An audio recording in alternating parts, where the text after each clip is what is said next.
strongly call on all parties to respect their obligations to protect civilians in full compliance with international humanitarian and human rights law. Thank you for your attention. I thank Ms. Keita for her briefing. I now give the floor to Ms. Charlotte Slinte. Madam President, Excellencies, the Danish Refugee Council has been working in the Democratic Republic of Congo for over 16 years, including in North Kivu and in Ituri provinces.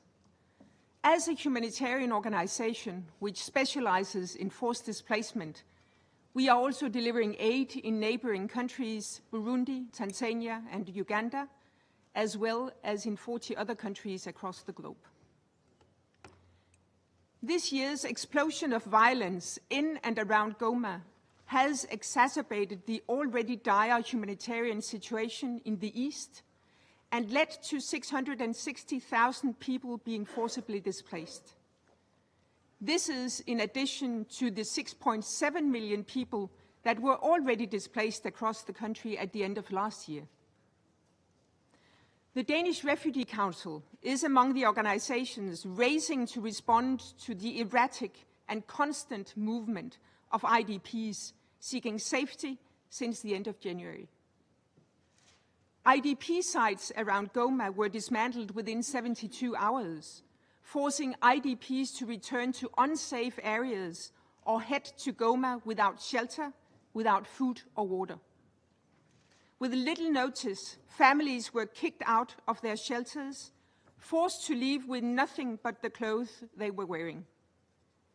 Nearly half of those newly displaced are now living in informal sites, including makeshift camps, churches, and schools. 3 new informal sites hosting over 400 households have formed on the outskirts of Goma in the last 3 weeks. Overcrowding is an issue, and living conditions are appalling. Internally displaced girls and boys are traumatized, they are not going to school, and are resorting to begging or looking for odd jobs in exchange for food. We have heard reports of girls engaging in survival sex. The other half of the new IDPs live with host families in Goma, which often do not have the resources to support them. Just over 2 weeks ago, the Danish Refugee Council's field teams spoke to nearly 400 IDPs across 11 informal sites. 96% of people do not feel safe. One person told us, and I quote, "There's nowhere to go. The only solution is to stay in the warehouse and wait to die."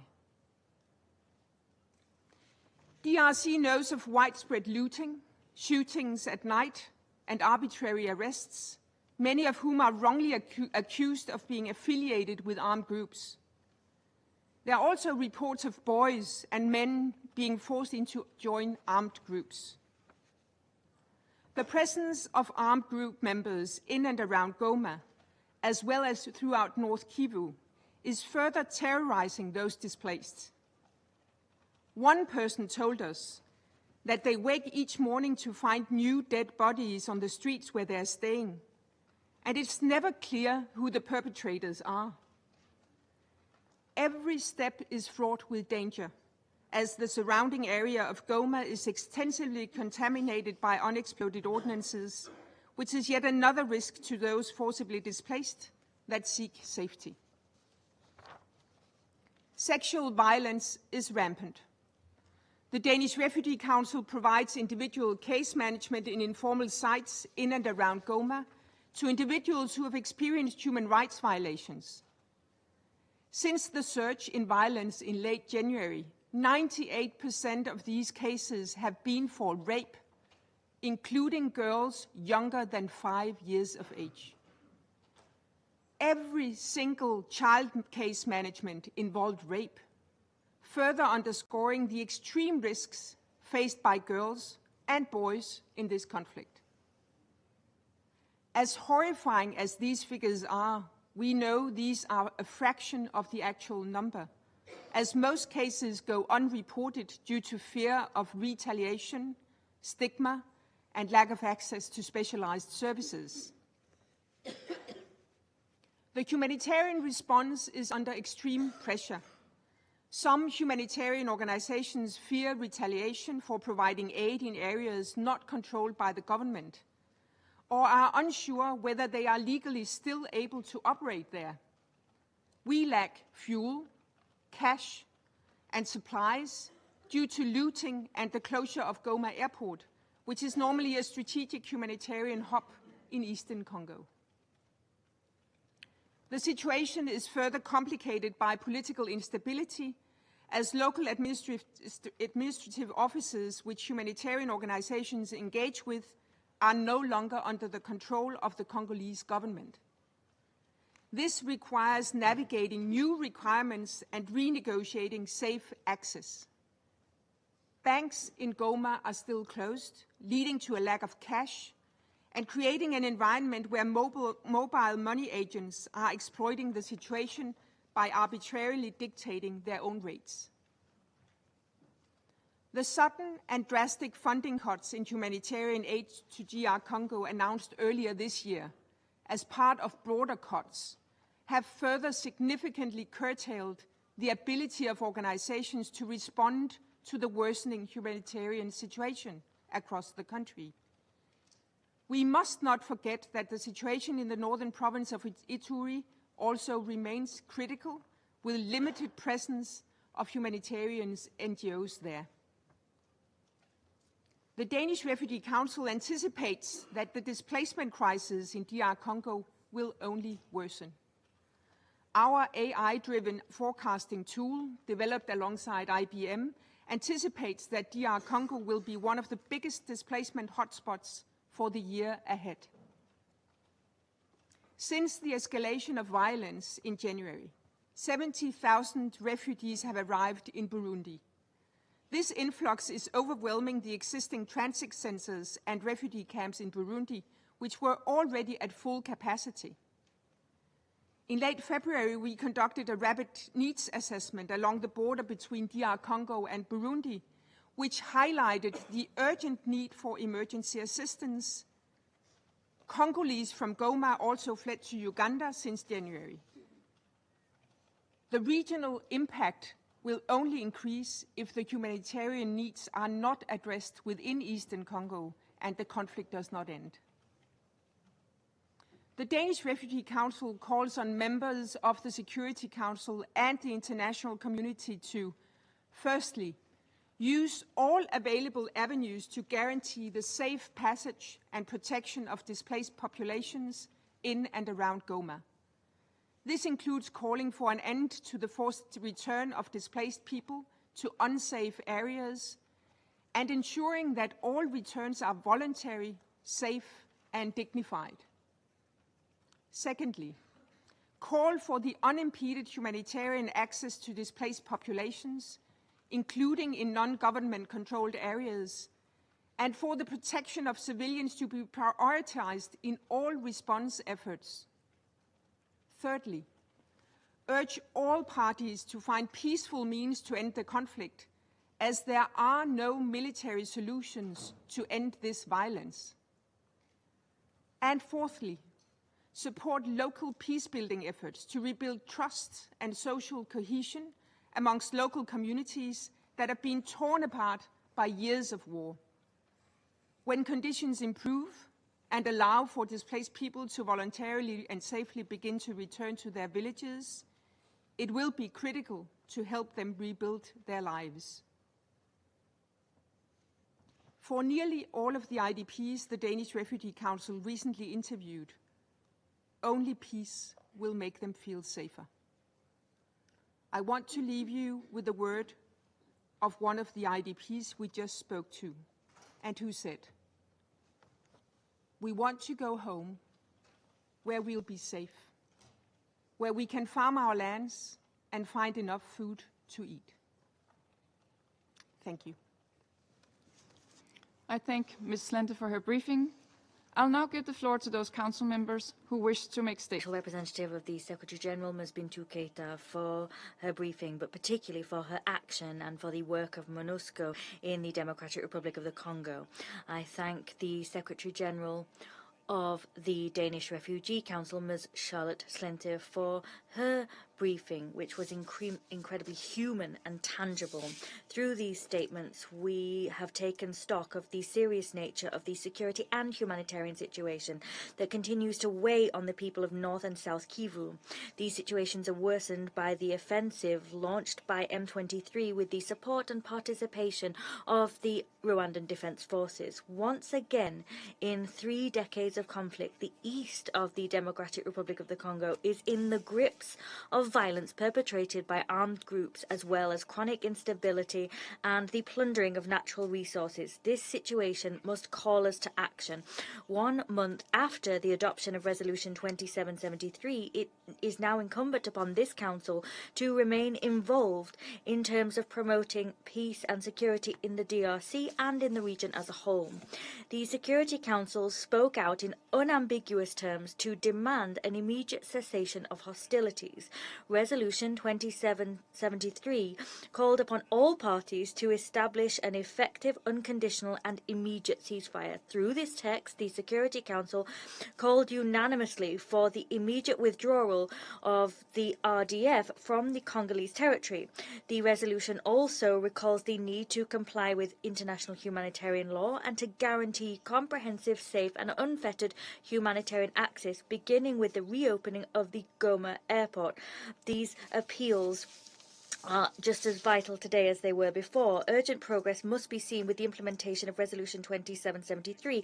Daily clashes are seen time and time again on the front lines. There are acts of violence committed against civilians, violations of human rights, and sexual violence continues to increase exponentially. There is a risk of conflagration in the region of the Great Lakes. The Council will not simply be able to limit itself to dealing with the current situation. Consequently, the upholding of the ceasefire is a major priority. France supports efforts to this end, whether we be talking about appeals for the ceasefire heard after the meeting in Doha on 18th of March or in the midst of the SADC-EAC regional process. The ceasefire must be implemented so that clashes cease and stop being a burden on the people in the East DRC. Dialogue initiatives must continue to achieve tangible and visible progress towards the end of the cessation of hostilities. Here, regional mediation processes have a key role to play in creating a solution to this conflict, which we need to see. France has supported the Luanda and Nairobi processes and will continue to support all regional efforts, making it possible to achieve a sustainable solution to the conflict, including the EAC SADC process. We support the coordination of these initiatives with UN action. The civil society and women must also be involved. I hail the engagement of Angola and their president, João Lourenço. He's worked tirelessly to promote dialogue and establish tangible parameters for a negotiated solution in order to see the complete withdrawal of Rwandan forces and the neutralization of the FDLR by the DRC. This must continue through SADC. We must build on these gains. I here hail the important role of MONUSCO. MONUSCO's role is evolving in an increasingly worsening environment. Its protection of civilians mandate must be protected. Across its theatre of operation, MONUSCO has the capacity to monitor the ceasefire once such an agreement has been reached.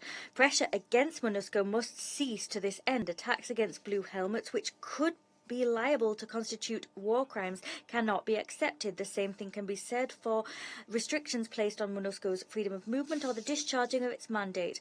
Madam President, the resolution of the Great Lakes conflict means that all parties must be involved in good faith, bolstered by the conviction that there is no military solution. A solution also required the continued involvement of this Council, closely connected with regional efforts. We support the Council's work in order to restore the sovereignty and territorial integrity of the DRC and promote stability across the region as well as peace. We fully support MONUSCO and its head, Bintou Keita. I thank the representative of France for the statement, and I give the floor now to the representative of Sierra Leone. Thank you, Madam President. Madam President, I have the honor to deliver this statement on behalf of the members of the A3+, namely Algeria, Guyana, Somalia, and my country, Sierra Leone. We thank Ms. Bintou Keita, Special Representative of the Secretary General in the Democratic Republic of the Congo and Head of the United Nations Organization Stabilization Mission in the DRC, for our briefing and for presenting the Secretary General's quarterly report on the situation in the DRC. We also thank Ms. Charlotte Slente, Secretary General, Dedish Refugee Council, for our contribution. We welcome the participation of His Excellency Olivier Ndugai, Minister of Foreign Affairs and International Cooperation of Rwanda, and the representatives of the DRC, Angola, and Burundi in today's meeting.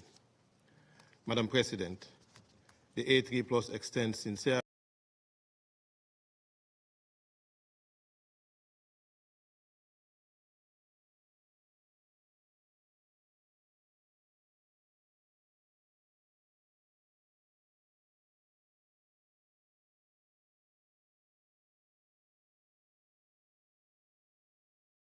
appreciation to the men and women of MONUSCO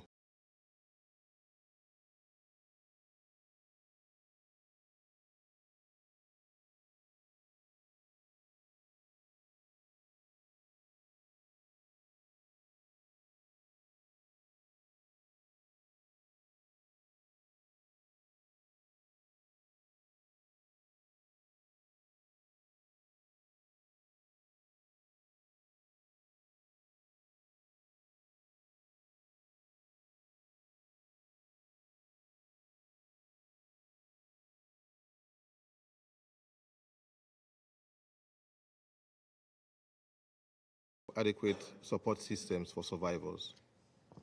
The overall situation is nothing short of catastrophic. We again reiterate our urgent call for an immediate cessation of hostilities across eastern DRC.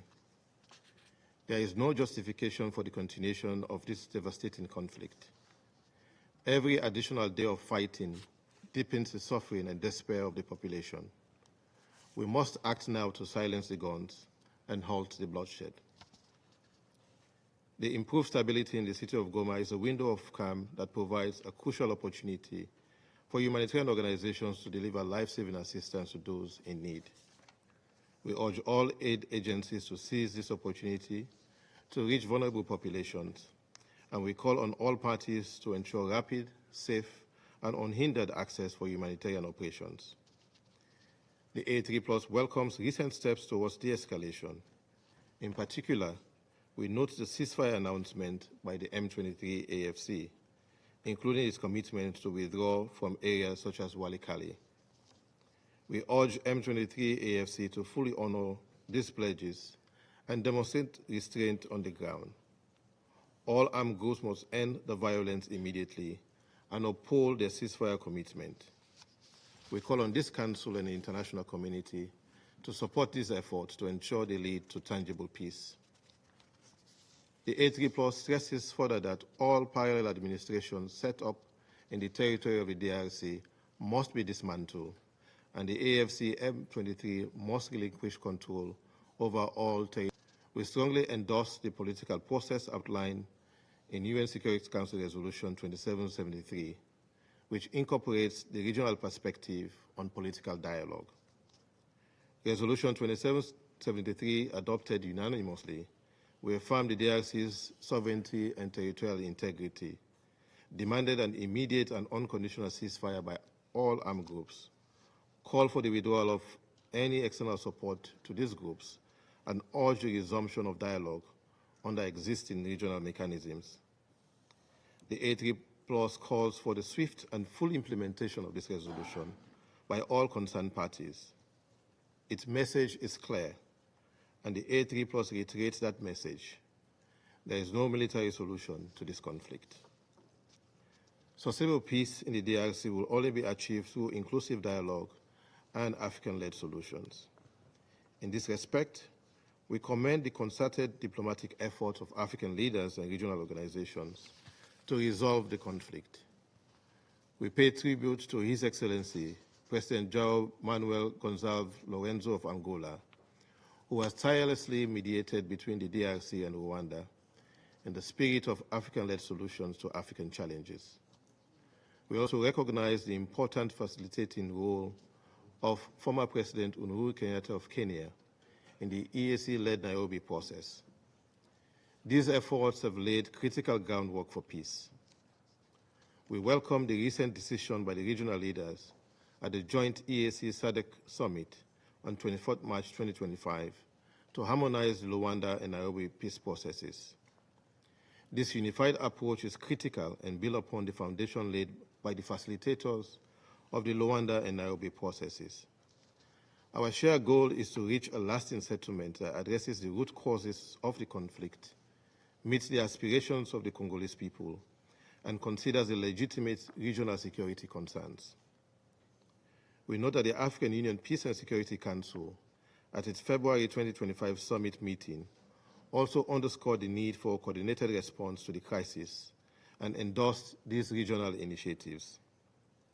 The EAC and SADC have shown commendable unity by adopting a joint roadmap to peace and appointing a high-level panel of facilitators comprised of eminent former African heads of state to guide the peace process. The A3+ welcomes the establishment of this panel and urges all stakeholders to cooperate fully with the facilitators in the timely implementation of the roadmap. We also urge the full, equal, and meaningful involvement of women in the peace process. The Security Council must do its part to reinforce this African-led peace effort. We urge the Council to remain engaged and to use all available tools to support the regional roadmap, including backing the joint peace process and the facilitator panel, and ensuring that the UN's effort, including those of MONUSCO, complement the regional strategy. Madam President, the A3+ gratefully acknowledges the support from international partners to the DRC in the form of humanitarian aid, development assistance, and diplomatic engagement. At the same time, we stress that all external effort must be closely coordinated with the Congolese authorities and aligned with the region's peace initiatives. We welcome the outcome of the trilateral meeting hosted by the State of Qatar in Doha on 18 March 2025, which brought together His Excellency President Felix Tshisekedi and His Excellency President Paul Kagame.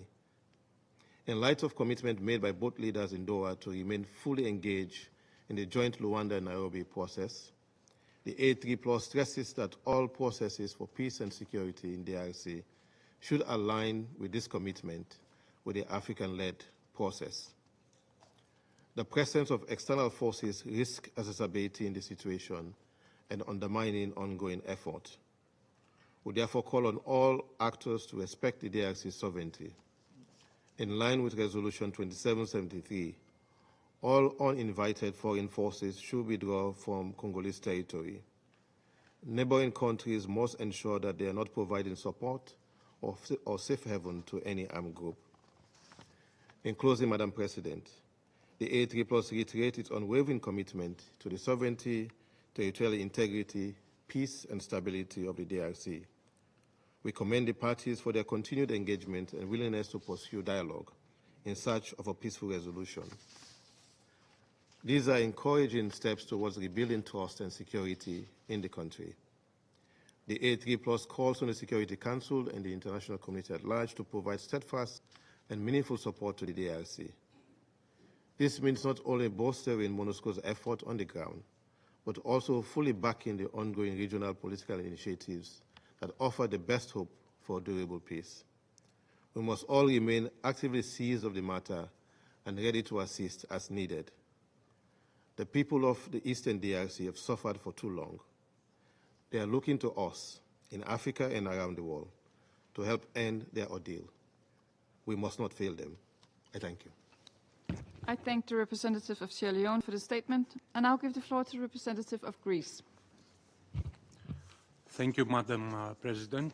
I would like to thank SRSG Ms. Bintou Keita for briefing us today, and Ms. Charlotte Slente, Secretary General of the Danish Refugee Council, for her remarks. Madam President, allow me to emphasize on the following points.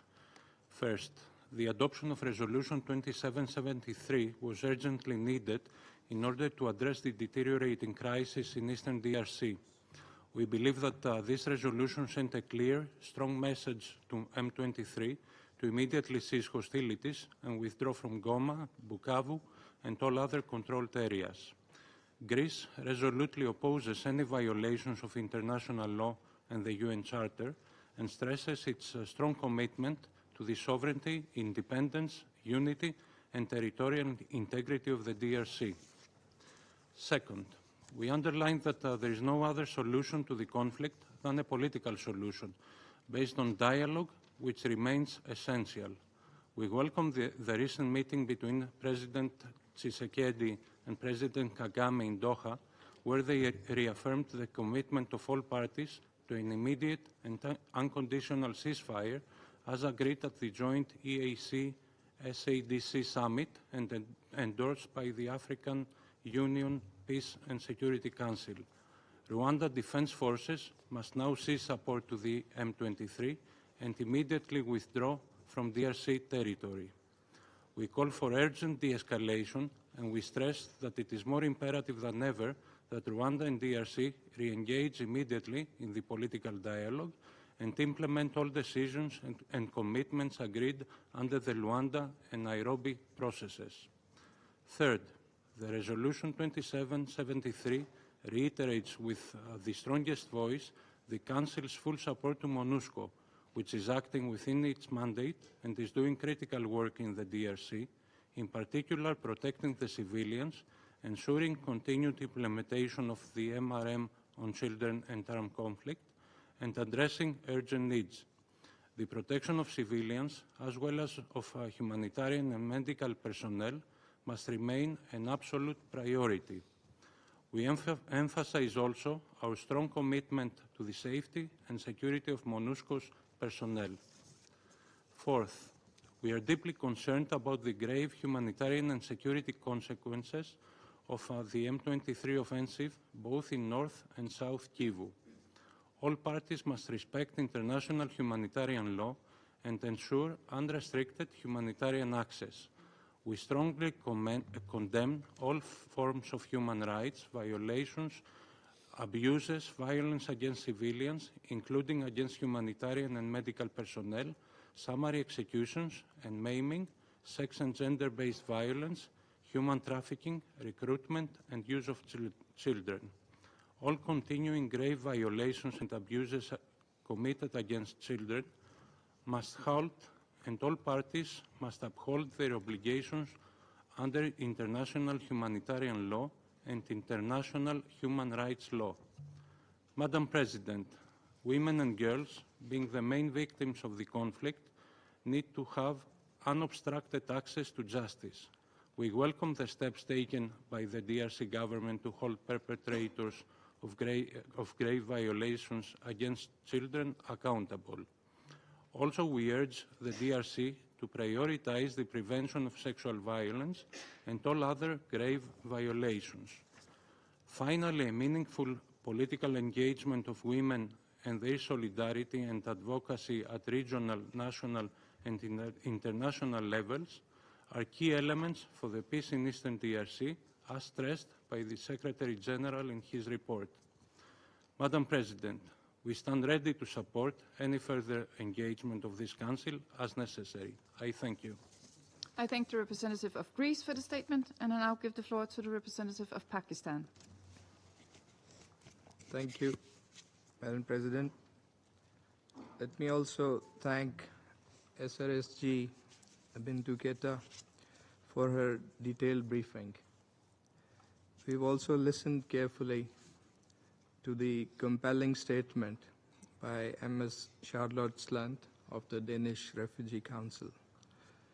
Both briefings have underlined the imperative of dialogue and peace as the way forward. We also welcome participation of the representatives of DRC, the distinguished Foreign Minister of Rwanda, and the representatives of Angola and Burundi in this meeting. Madam President, in recent weeks, this Council has devoted considerable time and attention to the situation in the eastern DRC, where M23's military offensive with external support has imperiled peace and security, upended lives of innocent civilians, exacerbated the humanitarian situation, and drastically increased the risk of a wider escalation in the Great Lakes region. After due deliberation, the Council responded, adopting Resolution 2773 last month, reaffirming its strong commitment to the sovereignty, independence, unity, and territorial integrity of the DRC. Among other things, the Council strongly condemned the ongoing offensive and advances of the M23, decided that the M23 shall immediately cease hostilities, withdraw from Goma, Bukavu, and all controlled areas, and reiterated its urgent call for all parties to conclude an immediate and unconditional ceasefire. It also strongly urged the DRC and Rwanda to return without preconditions to diplomatic talks as a matter of urgency to achieve a lasting and peaceful resolution of the protracted conflict in the region. As we know, and as the Special Representative has also reported, the provisions of this resolution largely are yet to be implemented. This is a cause of great concern. We believe the Council's resolution must be respected and fully implemented by all parties. Secondly, it is evident that there is no military solution to this conflict, and this Council is not alone in promoting a peaceful resolution. There is close cooperation and synergy with the African Union and sub-regional efforts. In this regard, we commend the tireless efforts and leadership of President João Lourenço and former President Uhuru Kenyatta in advancing the Luanda and Nairobi processes, and express our support for the newly appointed facilitators of the two processes, which are now merged. All sides, particularly M23, must engage in good faith with the facilitators.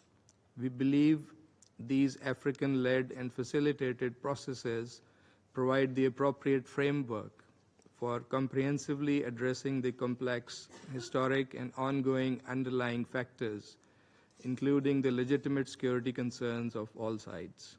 We also acknowledge the role of Qatar in facilitating leadership-level dialogue between Rwanda and the DRC that reaffirmed the commitment of all parties to an immediate and unconditional ceasefire, as agreed at the joint EAC-SADC summit of 8 February. Lastly, we commend MONUSCO peacekeepers for their efforts under extremely difficult conditions. While they are able to operate in 60% of the territory under MONUSCO's mandate, M23 controls the remaining 40%, thus restricting the mission's movement. These restrictions must be lifted fully, and those obstructing MONUSCO or endangering peacekeepers must be held accountable. MONUSCO continues to have a critical role in Eastern DRC. It is not the time for disengagement, but enhanced engagement. We have taken note of the EAC-SADC Summit's recommendation that the mission's capacities be reinforced to enable it to play a role in ceasefire monitoring and securitization efforts in the region. The mission would need to be adequately strengthened and equipped to discharge its current or modified mandate in future in consultation with the government of the DRC.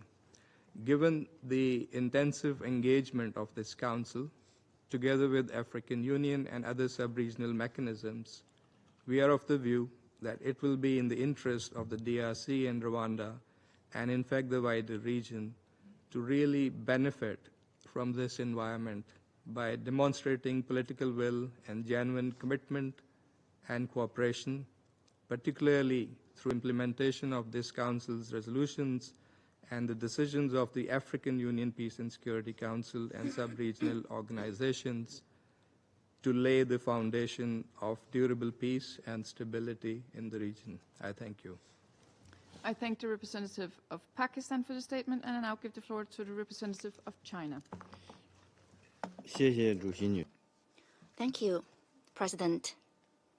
I thank SRSG Keita for her briefing. I've also listened attentively to the statement by Ms. Slent. I welcome the presence of His Excellency Nduhungi Reihai, Minister for Foreign Affairs of Rwanda, and the permanent representatives of DRC, Angola, and Burundi. Over the past 2 months, the situation in the eastern DRC has been turbulent, with the Great Lakes region being pushed to the brink of regional conflict. Since the Council's unanimous adoption of Resolution 2773, the situation has eased a little bit, but the M23 still occupies areas such as Goma and Bukavu, making the situation on the ground complex and volatile, and a future filled with uncertainty. The current round of conflict and violence has resulted in the loss of more than 7,000 lives and the forced displacement of hundreds of thousands of people, making the humanitarian situation extremely grave. Any additional day of conflict brings more suffering to the people and more destruction to the region. An immediate and unconditional ceasefire is a clear demand of Resolution 2773 of the Council, an overriding priority at this moment, and the basic consensus and universal core of the international community. China urges M23 to honor its commitment to a ceasefire, withdraw from the occupied territories, and lift restrictions on humanitarian access. All parties to the conflict should effectively fulfill their obligations under international humanitarian law by taking measures to protect civilians and making every effort to ease the humanitarian crisis. History shows that there is no military solution to the question of the Eastern DRC, and that dialogue and negotiation are the only way out. We welcome the direct talks recently held in Qatar between the leaders of the DRC and Rwanda, and hope the two sides will stay engaged to address each other's security concerns through dialogue and negotiations. China welcomes the decision of the DRC government to engage in direct dialogue with M23. M23, in return, should respond to the Good Office's efforts responsibly and return to the track of dialogue as soon as possible. China always supports African countries in solving African problems in African ways. Council Resolution 2773 is based on support for regional processes. At the beginning of this week, the EAC and the SADC held their second joint summit, during which they called for the implementation of the roadmap adopted at the joint ministerial meeting and the appointment of a panel of facilitators to promote good offices. China welcomes these efforts. We encourage all parties to the conflict to expedite the implementation of the ceasefire plan and support the good offices of the panel of facilitators. The Security Council and the international community should actively support regional efforts and create a favorable environment for the regional process. President, MONUSCO, based on Council's mandate, has made enormous efforts and sacrifices to protect civilians under extremely difficult and dangerous circumstances. Its implementation of peacekeeping mandate should not be impeded. The safety of peacekeepers should not be compromised, and any attack on or targeting of MONUSCO is unacceptable. All parties to the conflict should facilitate its performance of its duties and lift unreasonable restrictions on its freedom of movement, logistical supplies, and troop rotation. China supports a bigger role by MONUSCO in the peace process in the Eastern DRC in light of the changing landscape and is ready to participate actively in the Council's discussions. At present, the question of the DRC is at a critical juncture for political settlement. China firmly supports the DRC in safeguarding its sovereignty and territorial integrity and stands ready to work with all parties to play a constructive role in ending the conflict at an early date and restoring peace and tranquility. Thank you, President. I thank the representative of China for the statement, and I give now the floor to the representative of Panama. Gracias, señora. Thank you, Madam President. Distinguished members of the Council, allow me to begin by thanking Ms. Bintou Keita, Special Representative of the Secretary-General in the Democratic Republic of the Congo. I thank her for her presentation of the Secretary-General's report issued in accordance with Resolution 2765 of this Council. Moreover, we express our gratitude for the participation of Charlotte Slente, Secretary-General of the Danish Refugee Council. We also recognize the representatives of the Democratic Republic of the Congo, Rwanda, Angola, and Burundi. They do us a great honor by being here at this meeting today. Panama notes with grave concern the continued worsening of the situation in the Democratic Republic of the Congo. There, the people continue to fall victim to systematic violations of human rights, as well as to increased recruitment of children to armed conflicts and an alarming escalation of sexual and gender-based violence, this disproportionately affecting women and girls. Since the taking of the city of Goma in January 2025, reports of systematic human rights violations and abuses have increased greatly in number. Recent reports document indiscriminate attacks against hospitals, attacks in which M23 combatants have abducted patients, including civilians, and wounded Congolese soldiers. They have been subjected to inhumane treatment and torture. Moreover, we have received reports of atrocity crimes, such as gang rapes and attacks against human rights defenders in North Kivu and South Kivu. Sexual and gender-based violence have reached unacceptable levels. Humanitarian organizations have reported a significant increase in sexual assaults in these regions, with more than 38,000 cases documented in the province of North Kivu alone in the first quarter of this year. Moreover, girls and boys are among the primary victims of this conflict. According to UNICEF, thousands of minors have been subjected to sexual violence, abductions, and forced recruitment by armed groups. In addition, we have seen the closure of more than 2,500 schools. This has left around 795,000 girls and boys with no access to education, and this has devastating consequences for the region's development and its long-term stability. The humanitarian crisis also continues to grow to critical levels. Around 8 million people have been internally displaced as a result of persistent violence and insecurity. At the same time, 22 million people now require urgent humanitarian assistance. These communities are facing extreme levels of food insecurity, limited access to drinking water, and to essential healthcare services.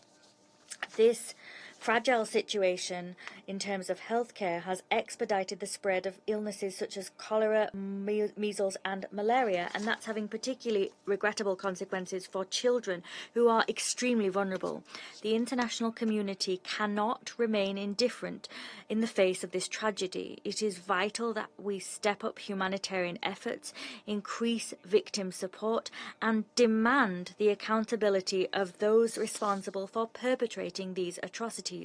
Elsewhere, we express our heartfelt thanks for the tireless work of MONUSCO personnel, particularly that of the Blue Helmets, whose commitment, devotion, and courage deserve the highest degree of recognition. We here resolutely recall that the protection of peacekeeping personnel is non-negotiable.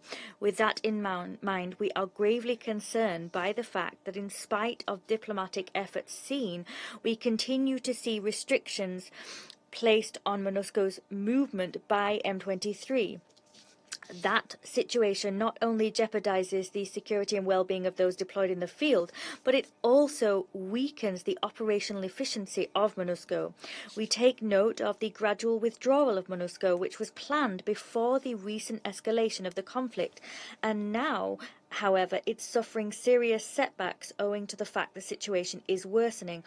Moreover, we decry the significant losses suffered by peacekeeping forces. We've seen the death of 3 blue helmets and 37 wounded in the clashes. That underscores the growing risks facing the mission on the ground.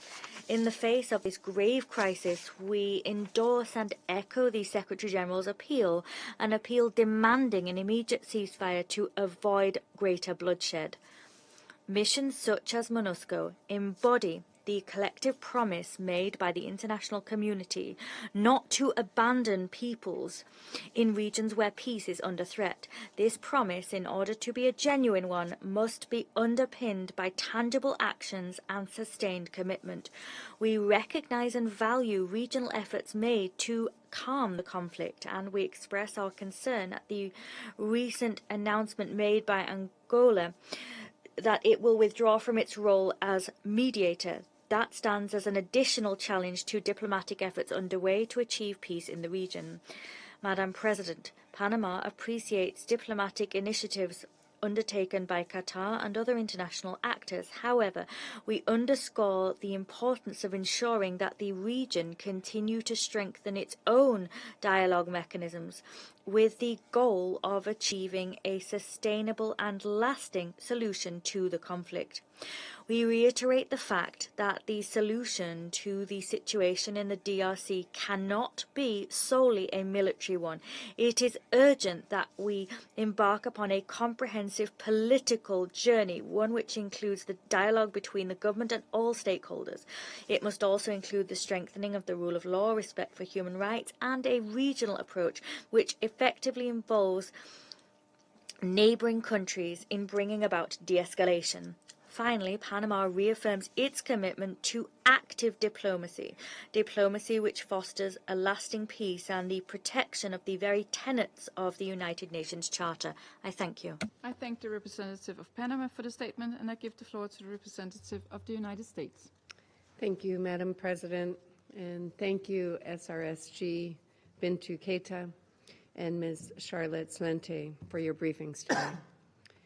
It is essential that this Council and the international community continue to receive objective, credible reporting on the dire situation affecting Congolese civilians and UN personnel in eastern DRC. The United States denounces the increasingly antagonistic rhetoric coming from Rwandan government officials and the Rwanda-backed M23, including threats against senior MONUSCO leadership and false claims that MONUSCO supports the FDLR. These statements are unacceptable and irresponsible, especially from Rwanda, a major contributor to UN peacekeeping, including through senior leadership positions.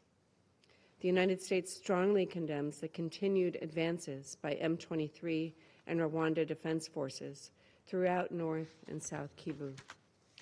We welcome all parties' engagement in the joint EAC SADC process, especially the commitment to reach an unconditional and permanent ceasefire. However, signing communiques is only a first step. Following through is much more difficult. We will be watching the actions of the parties closely and remain prepared to take further measures as needed.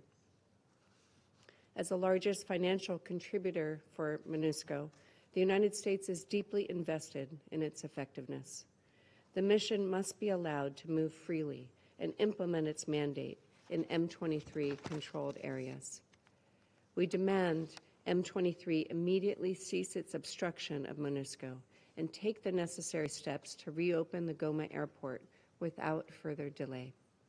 We recognize the role MONUSCO could play in supporting an end to this crisis.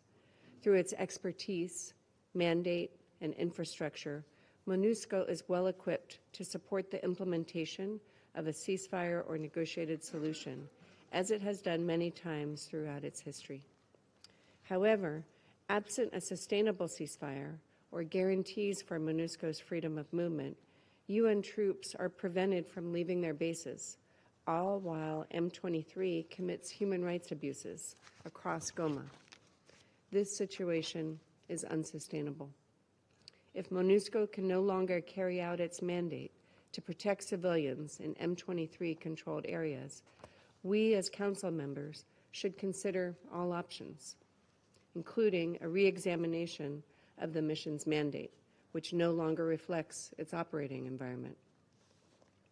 Outside of M23-controlled areas, MONUSCO is making tangible, life-saving contributions to the DRC's security, including through rapid deployments that protect civilians from armed groups. We urge DRC forces and Uganda as in service of Congolese stability.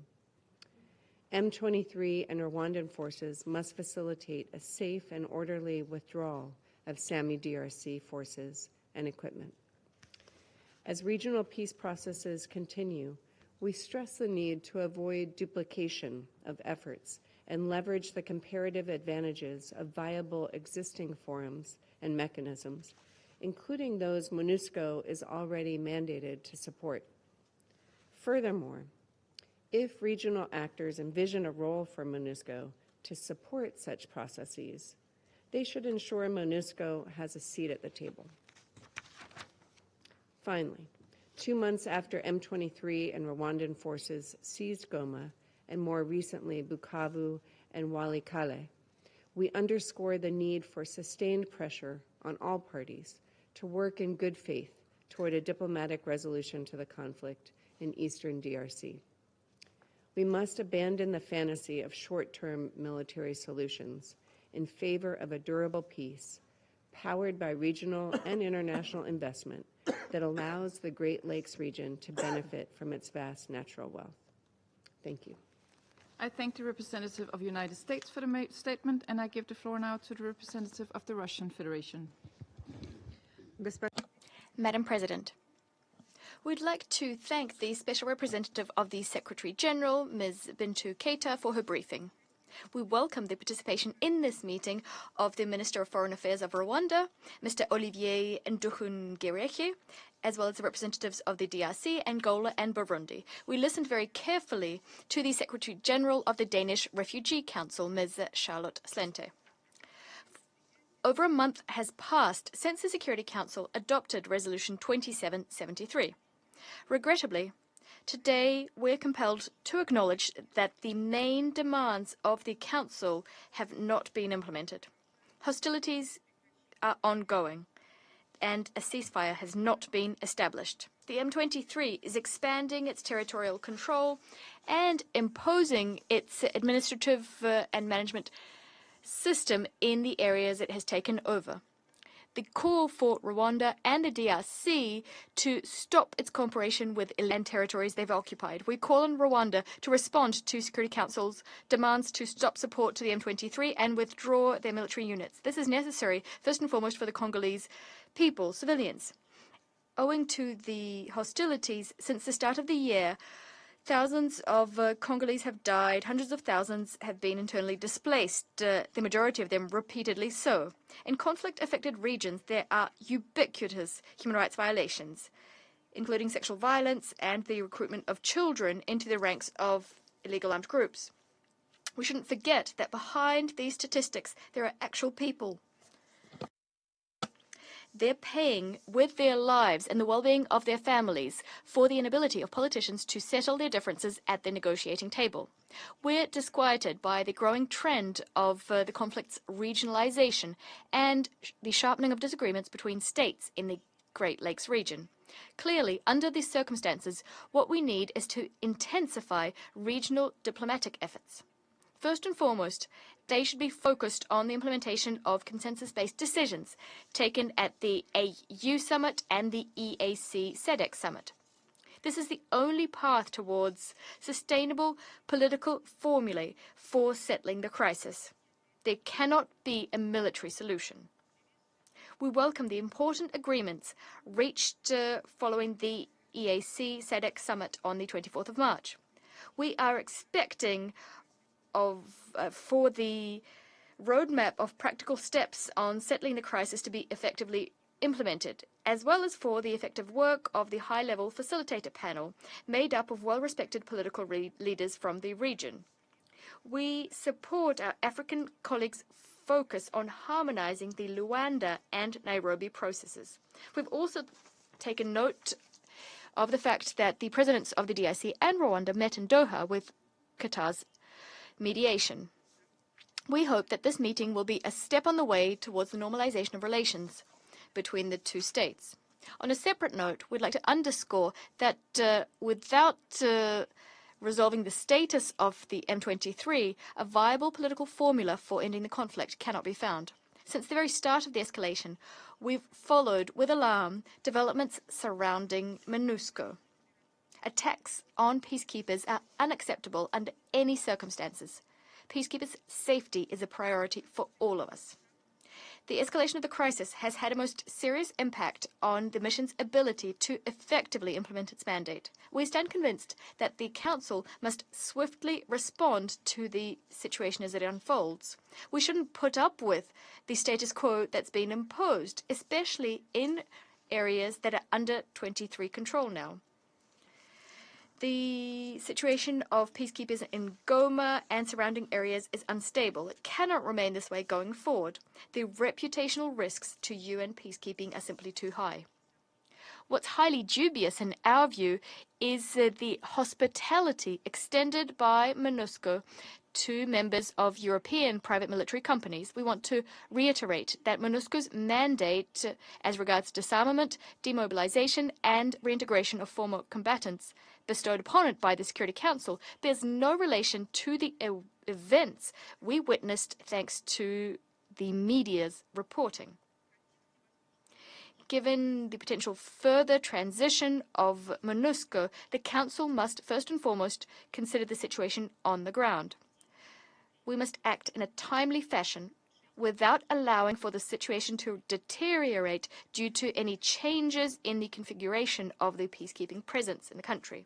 It's important for us to hear the opinion of Secretariat colleagues on this front. We will ascribe serious significance, without a doubt, to the position of the host country, and we hope that we will be apprised of it in the very near future. To conclude, we'd like to once again express our solidarity with the government and people of the DRC. The Russian Federation insists on the need to respect the sovereignty, territorial integrity, independence, and unity of the DRC as per the UN Charter. We will continue working to achieve this in practice, as well as for the crisis to be settled diplomatically. I thank you. I thank the representative of the Russian Federation for their statement, and I now give the floor to the representative of the United Kingdom. Thank you, President. Let me start by thanking SOSG Keita and Ms. Slente for briefing us today. And I pay tribute to the work of the brave staff and personnel of MONUSCO operating in the most challenging environment. I welcome the participation of the representatives of the DRC, Rwanda, Angola, and Burundi. President, I will make 4 points. First, the UK regrets that despite the clear and urgent message that this Council sent last month, with the unanimous adoption of Resolution 2773, M23 and Rwandan Defence Forces have continued their territorial advance. We strongly condemn the capture of Walikale, and we reiterate that the Rwandan Defence Forces must withdraw from sovereign Congolese territory, and all regional actors must cease support for armed groups. In addition, the UK condemns M23's continued restrictions on MONUSCO, which have prevented the mission being able to deliver key tasks mandated by this Council. Second, the UK welcomes efforts to deliver a peaceful resolution to the conflict. This includes the joint work of EAC and SADC and its creation of a panel of facilitators. The UK also recognises the efforts of His Highness the Emir of Qatar to convene President Tshisekedi and President Kagame for discussions in support of regional processes. We regret that despite the commitments made, an immediate and unconditional ceasefire has not yet materialised. In addition, the UK is grateful to Angola and President Lourenço for his exemplary leadership in securing significant agreements for sustainable peace. The Luanda process made important steps forward, including agreement on a harmonized plan for neutralizing the FDLR, disengaging the Rwandan Defense Forces from DRC, and, most recently, agreement by the DRC government to direct talks with M23. We deeply regret that M23 were not willing to participate in these talks. Third, as we've heard from our briefers, the humanitarian situation in DRC remains dire. The UK supports the joint calls by EAC and SADC for the reopening of Goma Airport and humanitarian supply routes. We call on all parties to protect civilians, including from sexual and gender-based violence, and immediately end and prevent the abduction and recruitment of the use of children. The UK has committed over $18 million of humanitarian support to those in need in eastern DRC. Finally, President, the conflict in eastern DRC is undermining security across the region. We urge the parties to engage now in the regionally led peace processes to bring it to a sustainable end. I thank you. I thank the representative of the United Kingdom for the statement, and I give the floor to the representative of the Republic of Korea. Thank you, Madam President. I thank SRSG Keita and Ms. Salente for their briefing today. I also welcome the Minister Nduhurigire of Rwanda and representatives of DRC, Angola, Burundi to this meeting. Ever since the M23's offensive began last January, the Council has convened for the fifth time today and adopted a strong, unanimous resolution 2773. African states, regional organizations, and friendly countries have also made relentless diplomatic efforts to facilitate a political solution. Despite all these collective endeavors, it is deplorable that an immediate ceasefire is yet to be agreed upon and conflict violence continue to escalate in eastern DRC. Over the past week, we have witnessed the fighting over control of Walikale, another strategic and resource-rich town west of Goma. Moreover, while attention remains focused on the Putin North region in North Kivu, violent attacks against civilians by the ADF, Codeco have increased in Grand Nord and Ituri. Every day, without cessation of hostilities, exacerbates the humanitarian crisis, displacing hundreds of thousands and leading to grave human rights regressions. Let me emphasize 3 points in response to this precarious situation. First, the Republic of Korea strongly urges DRC and Rwanda to swiftly agree on political solution, as there is no military solution to the conflict. For this truly materialized, M23 must immediately cease hostilities and withdraw from all occupying areas.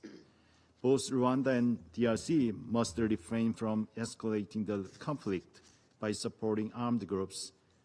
DRC's sovereignty and territorial integrity should be respected. We commend and support recent regional efforts led by the EAC and SADC and look forward to the role of the 5-member panel of facilitators who will build on the significant contributions of President Lourenço of Angola to this peace process. We also welcome the momentous trilateral meeting hosted by Qatar, which reaffirmed the commitment to regional initiatives. Second, we express concern on opportunistic attacks against the civilians by the ADF and Codeco in Grand Nord and Ituri, which is significantly increased in February.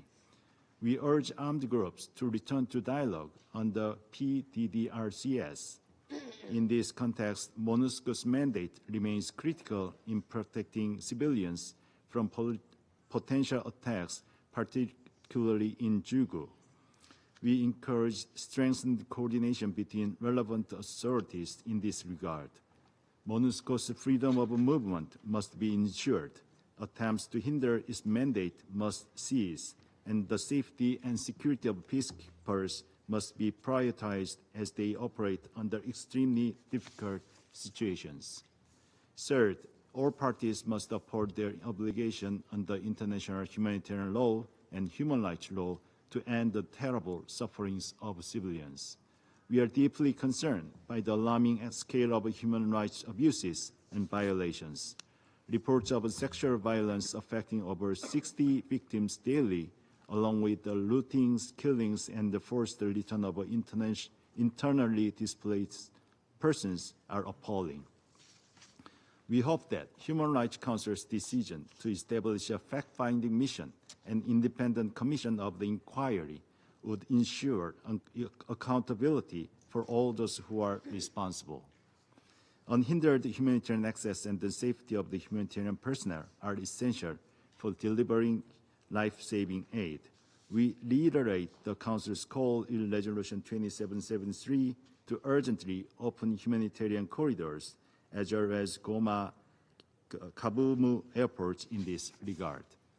Madam President, Republic of Korea reaffirms the steadfast support for MONUSCO, SRSG, Keita, and regional and sub-regional organizations for their efforts in addressing this grave situation. I thank you. I thank the representative of the Republic of Korea for the statement, and I give the floor now to the representative of Slovenia. Thank you, Madam President. I wish to thank SRSG Keita for her briefing and Ms. Sente for her contribution to today's meeting. Madam President, Slovenia remains deeply concerned about the ongoing situation in eastern DRC. We are particularly concerned for all victims who bear the heaviest burden for all civilians who bear the heaviest burden of this conflict. As we have heard again today, current M23 offensive, supported by the Rwandan Defense Forces, continues to destabilize eastern DRC and the broader Great Lake region. The region is being pushed to the brink of war. I wish to make 3 points in this respect. First, we are deeply troubled by the ongoing reports of persistent and serious violations of international humanitarian law and human rights violations and abuses, particularly reports of widespread sexual and gender-based violence. We strongly condemn any violence targeting civilians. We denounce the actions of armed groups, including M23, ADF, Codeco, Zaire, FDLR, those operating under the Vazalendo or VDP labels, as well as reported violations of FARDC members. Such violations are abhorrent, and all perpetrators must be held to account. We are concerned that the full extent of it may not be clear yet, due to significant challenges in monitoring and verification. We welcome and emphasize the importance of the work of the fact-finding mission and the Independent Commission of Inquiry in this respect. Second, it is deeply regrettable that calls, regional and international, including from this Council, for immediate cessation of hostilities, protection of civilians, and withdrawal from occupied territories have not been fully heard and respected. We wish to recall that resolutions of this Council, including 2773, which calls for immediate cessation of hostilities and withdrawal from occupied territories, are legally binding and must be implemented. We call on M23 to end its advances and withdraw immediately, as the rapid offense is pushing the entire region into insecurity. We also continue to call, in line with its CONOPS commitment, on Rwanda to withdraw its military presence from the DRC's territory and to cease its support for M23, and on the DRC to end its cooperation with the FDLR and any other armed group. Third, M23 restrictions on MONUSCO and humanitarian actors in Goma and occupied areas in North Kivu are unacceptable, as they impede mandated and critical operations amid a growing protection crisis. MONUSCO's ability to implement its mandate must be fully respected. Operational freedom for MONUSCO must be ensured. M23 must immediately lift all restrictions impacting peacekeepers as well as humanitarian and medical personnel. Attacks on them and threats against their safety and the safety of their facilities are inexcusable. we remind all parties of their obligations under international humanitarian law. Humanitarian workers must not be targeted and should be protected. Unconditional, safe, and unhindered humanitarian access must be granted. Airports in Goma and Kavumu must be reopened and made accessible so that humanitarian assistance and the rotation of the UN peacekeepers and other personnel can proceed. Madam President, in conclusion, as in all other situations before this Council, Slovenia will actively support all meaningful efforts toward durable peace. We welcome the recent meeting between President Tshisekedi and Kagame in Doha and encourage building on their expressed commitment to a ceasefire. The crisis has no military solution, and returning to negotiations in good faith without delay is the right step towards a peace agreement. Slovenia also strongly supports regional efforts through the African Union, EAC and SADC, as well as other bilateral engagement to ensure swift de-escalation and to pave the way for durable peace. We welcome the second joint communiqué of the EAC-SADC summit and urge swift implementation of its conclusions. We take this opportunity to extend our appreciation to President Lourenço of Angola for his valuable contributions and stewardship. I thank you.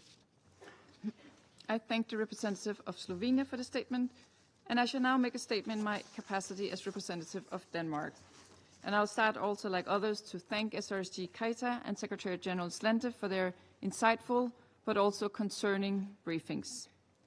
More than 5 weeks have passed since this Council unanimously adopted Resolution 2773, calling for an immediate and unconditional ceasefire in the DRC under Chapter 7 of this Charter. Yet today, civilians in the DRC continue to live in fear of killings, sexual and gender-based violence, and displacement. Allow me to make 4 key points. First, a political solution must be found and supported by all stakeholders. Such a solution is the only viable path to end the widespread human suffering in the DRC. This Council must continue to put its full weight and support behind the African leadership in the region to resolve this crisis. We must also insist on the implementation of our own resolutions, especially 2773. We note President Lourenço's decision to step down as mediator in the conflict in eastern DRC, and we commend him for his unrelenting efforts. We welcome the messages from the meeting on 18 March between President Tshisekedi and President Kagame held in Doha. At the same time, we encourage close coordination of all mediation efforts with the ongoing regional processes and underline the importance of the participation of women. Second, all parties must respect international humanitarian law. Civilians must never be a target and must be protected, including from sexual and gender-based violence. This is the responsibility of all parties. We condemn instances of looting, attacks on aid workers, and block supply routes, as also described in the statement of the Secretary General of Danish Refugee Council. Such obstructions place civilians at even greater risk of violence, malnutrition, and disease. As the SRSG has stressed, we urge the immediate reopening of the Goma and Kavumu airports, as well as the safe, rapid, and unhindered humanitarian access to all those in need. Civilians must be able to return safely to their homes and granted safety in IDP camps in M23 control areas. We commend local actors, especially women-led organizations, who continue to provide essential services and support at grave risk to their own safety. Third, we deplore the continued threats and reprisals against human rights defenders, journalists, civil society, and judicial authorities. An environment of vigilante justice and breakdown of law and order has continued to spread in the East, with reports of widespread instances of extrajudicial killings, hate speech, and other human rights violations and abuses. This must end now. All parties must immediately uphold their obligations under international human rights law, protect civic space, and commit to prevent and combat the spread of mis- and disinformation. We reiterate our call for accountability for all those responsible for grave violations of international humanitarian law and human rights law. We support the work of the DRC authorities to provide justice to the victims and note the recent visits of the ICC prosecutor to the DRC to meet with the authorities and local stakeholders. Persistent impunity is a driver of new atrocity crimes. We must do all we can to break this cycle. Fourth, let me reiterate Denmark's full support for MONUSCO as the mission continues to deliver on its mandate in an extremely complex situation. We demand the immediate restoration of the mission's freedom of movement and its full ability to resupply and rotate staff in the M23 controlled areas. Colleagues, as each day passes, the political crisis and its security and humanitarian consequences deepen. We call on Rwanda to end its support to M23 and withdraw its troops from the DRC. Moreover, the DRC needs to sever its ties with the FDLR and any other armed group. The Congolese people deserve peace. Every step taken must be to this end. And now resume my function as President of the Council, and I give the floor to the representative of the Democratic Republic of the Congo.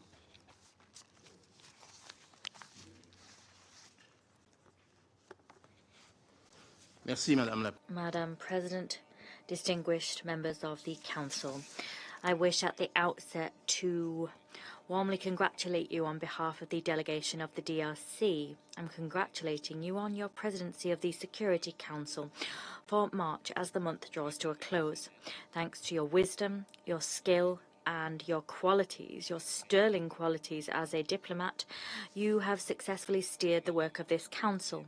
I also wish to thank your predecessor, Ambassador Foucault. He steered the council's work also equally successfully last month.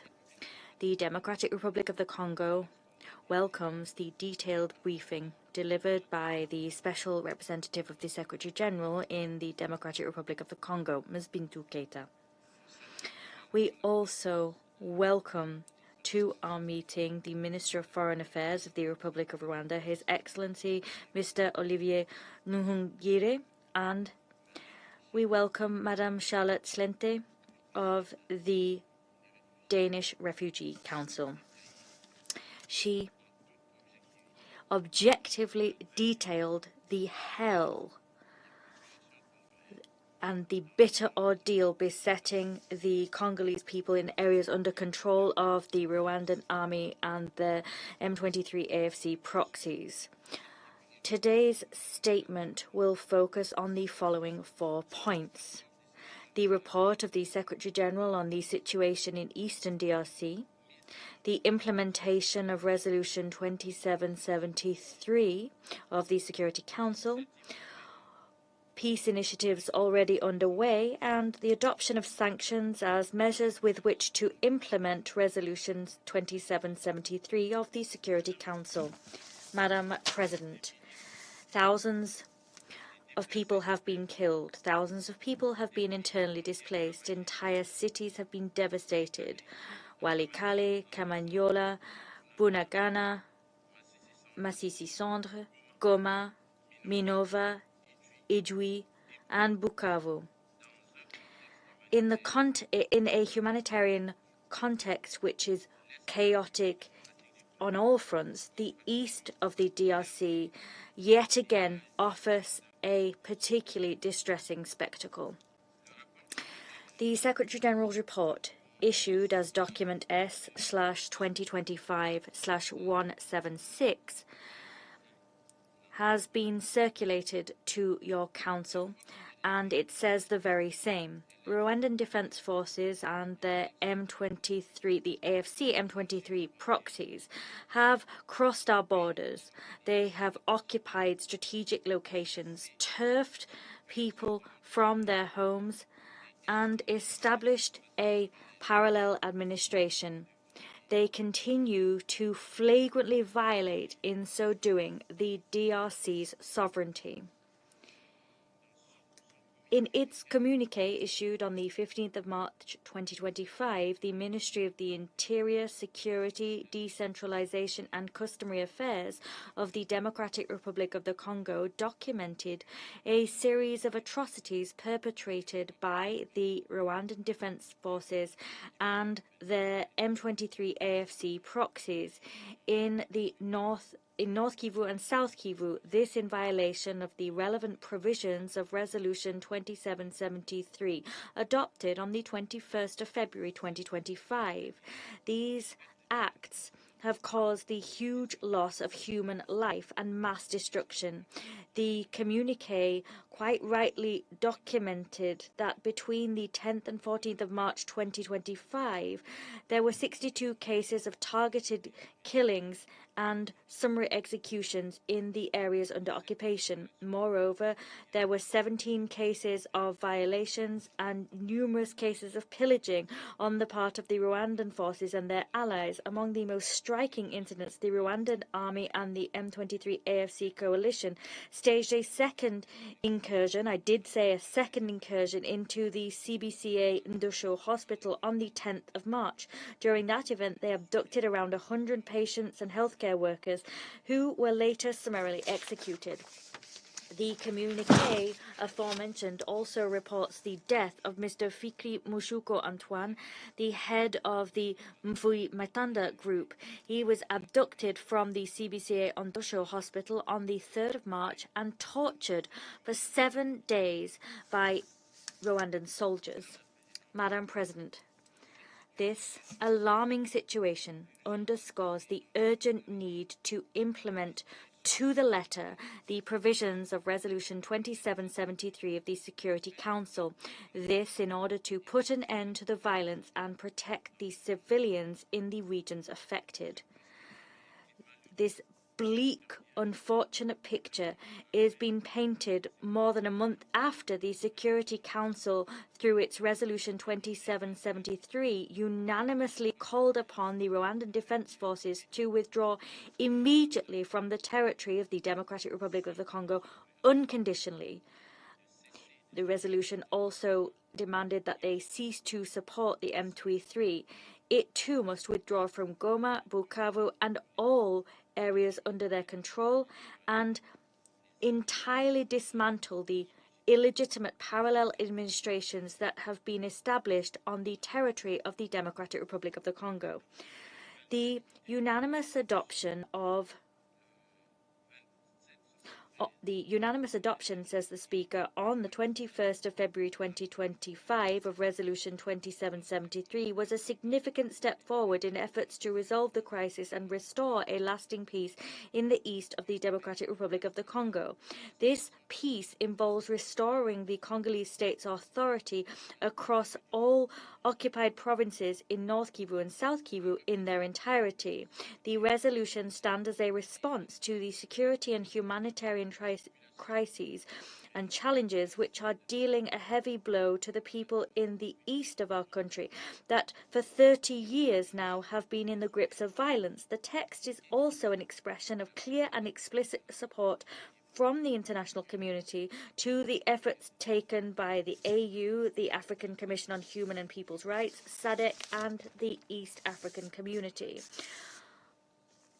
Far from hindering African initiatives, Resolution 2773 strengthens and supplements them. The extent and persistent nature of the aforementioned violence suggests that we can no longer allow this crisis to drag on for eternity, claiming that an African problem requires an African solution. Doing that would be to betray the spirit of international solidarity, which is the very bedrock of the United Nations collective security system.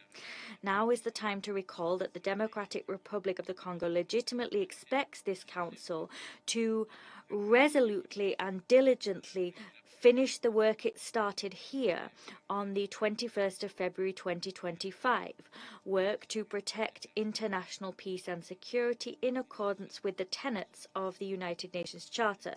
In other words, the Council must now implement Resolution 2773. That is and must be a priority. To date, no Rwandan soldier has withdrawn from the DRC's territory.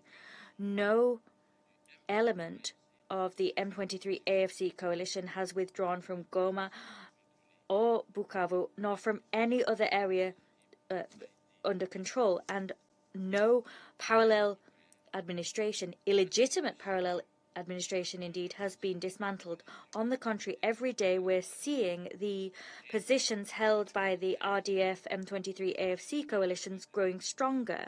They tirelessly continue their expansionist and criminal agenda.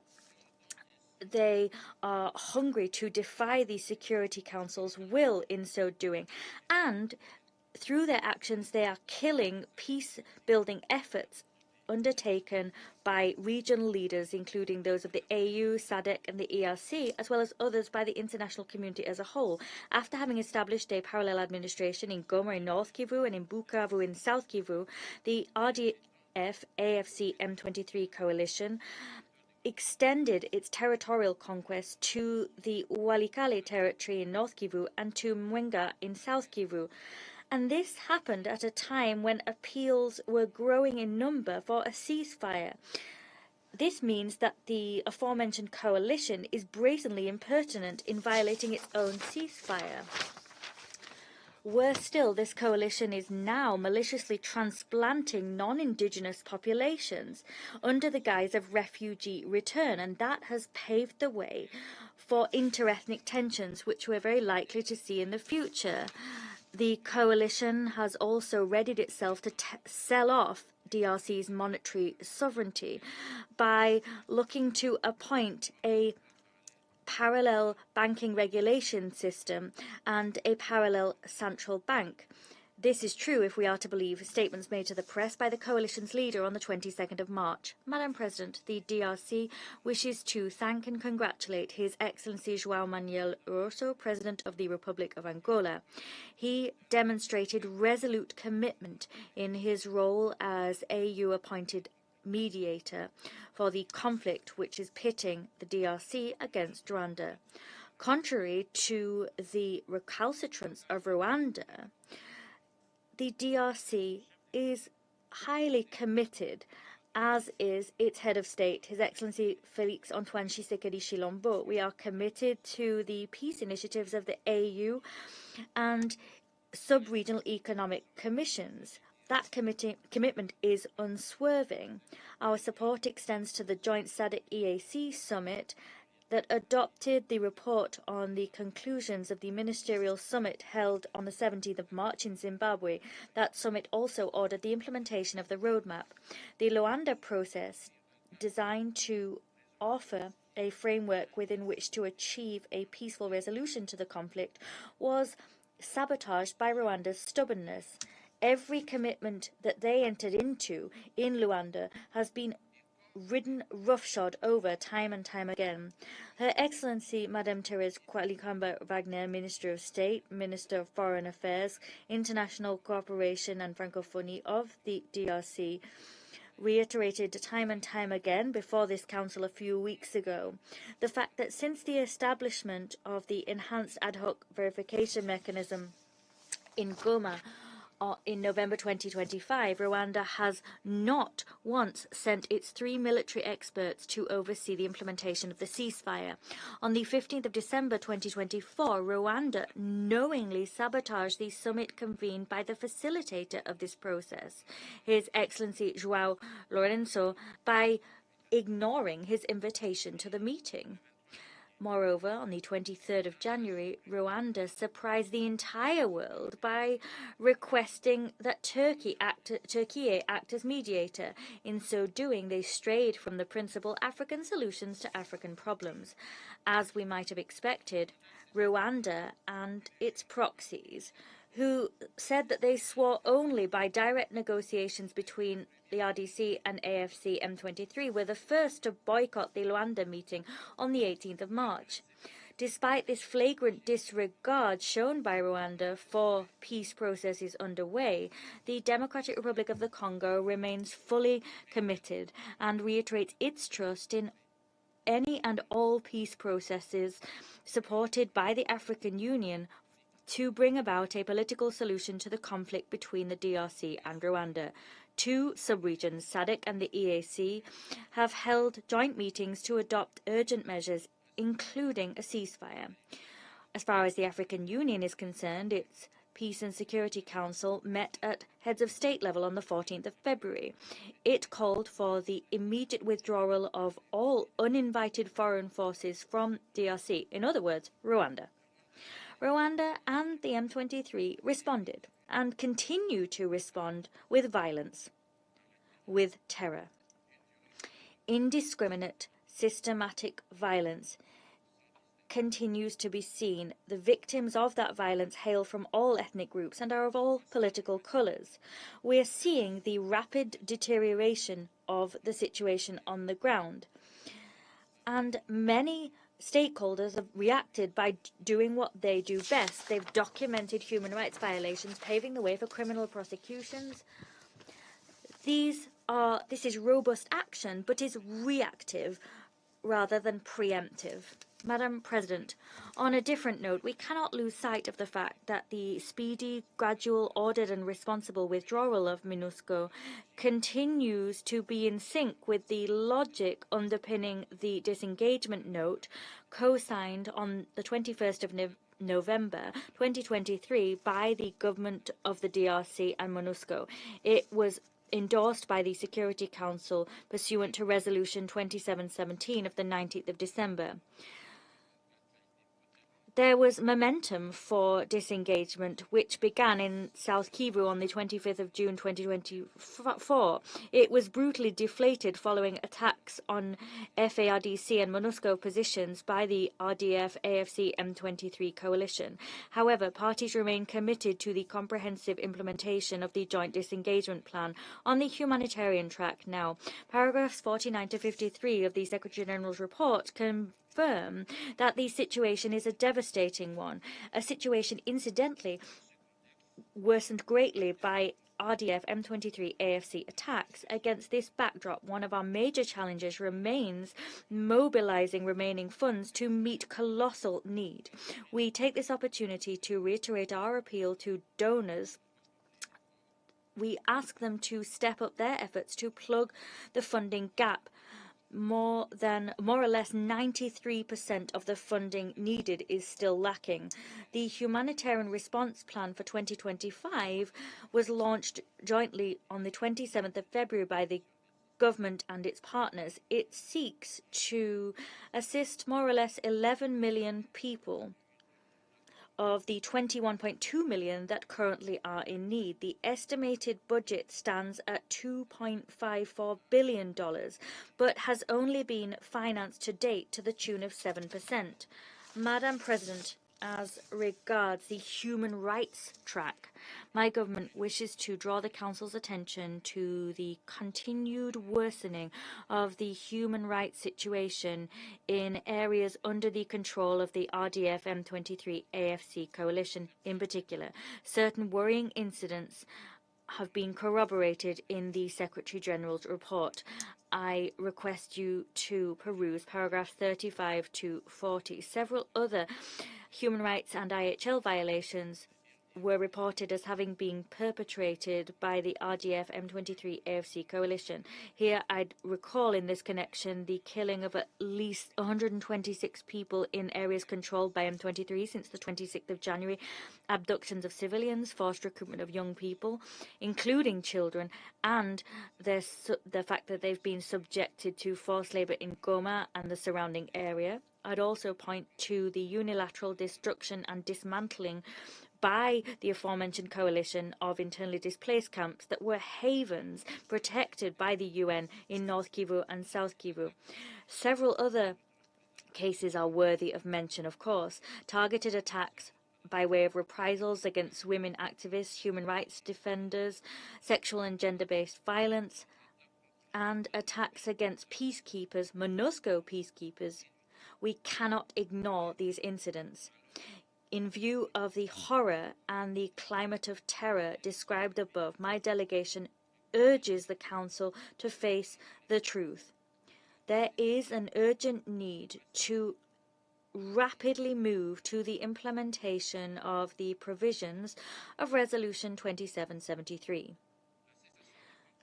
An effective cessation of hostilities and de-escalation will not be possible until increased pressure is brought to bear, or until there are more robust sanctions against Rwanda and its M23 AFC allies.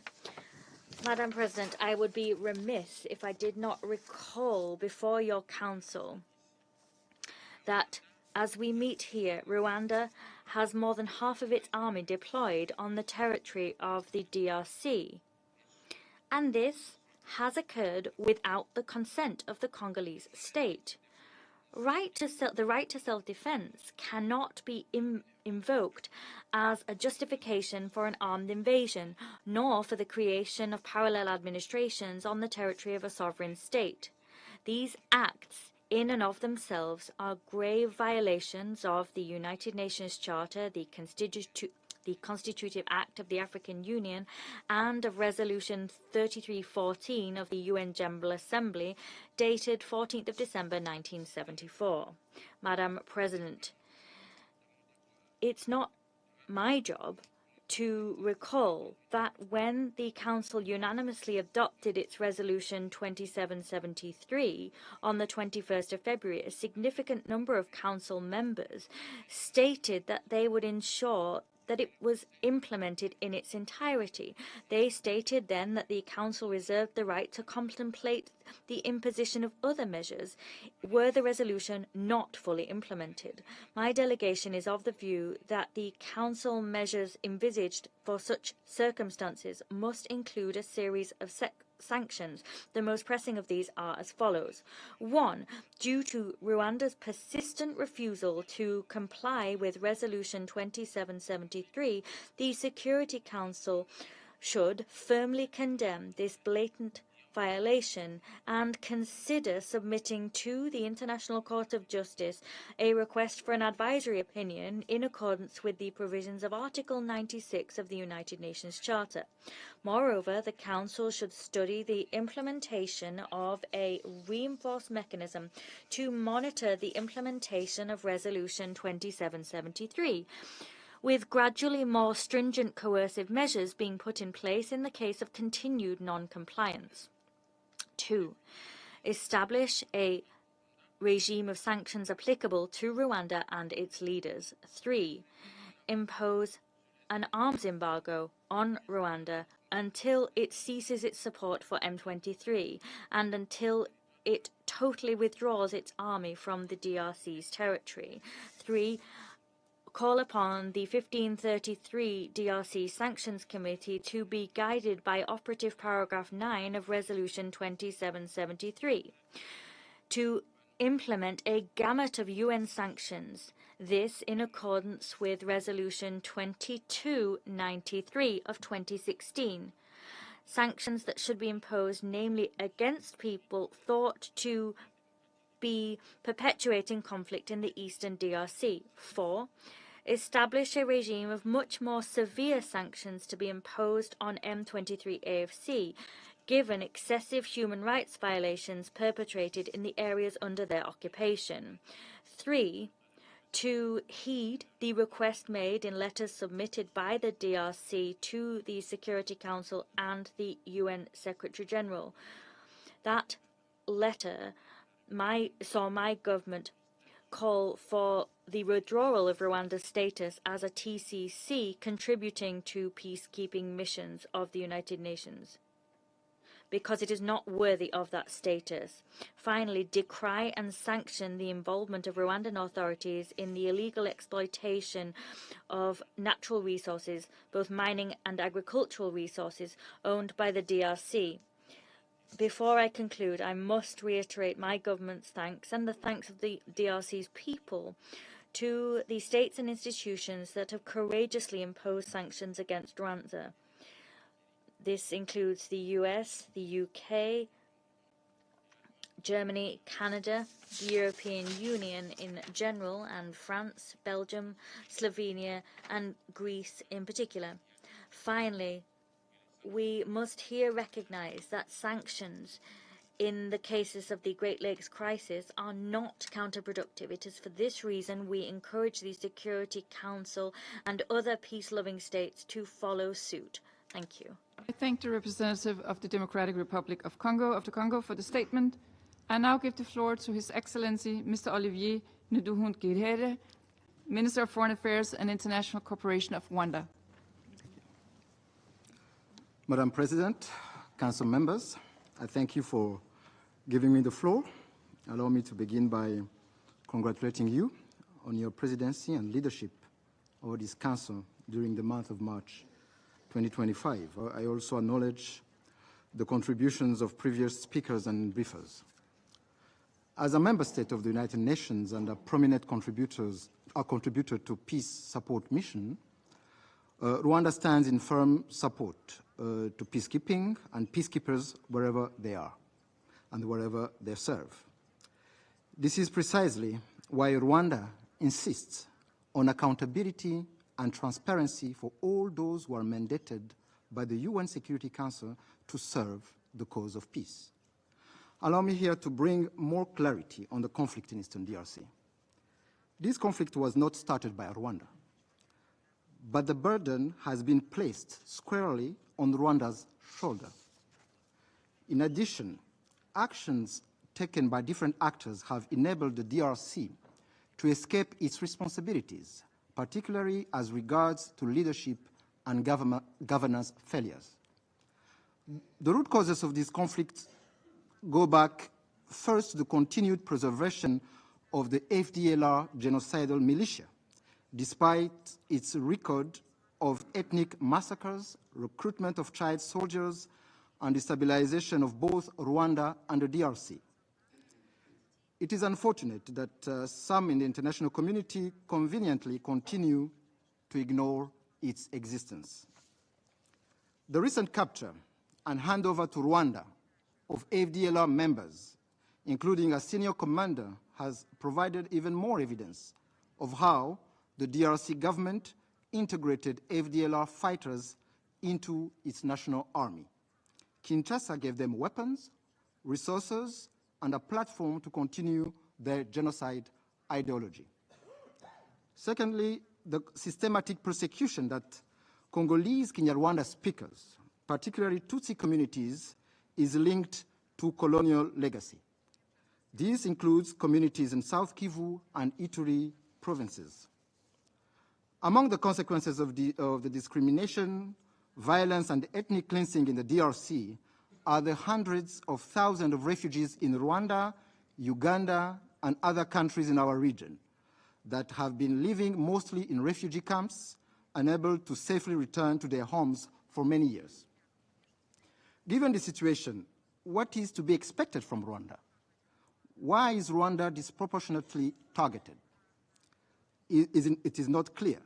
What is clear to us in Rwanda is that the defensive measures we have put in place will remain until there is a credible framework for long-term security guarantees along our border with the DRC.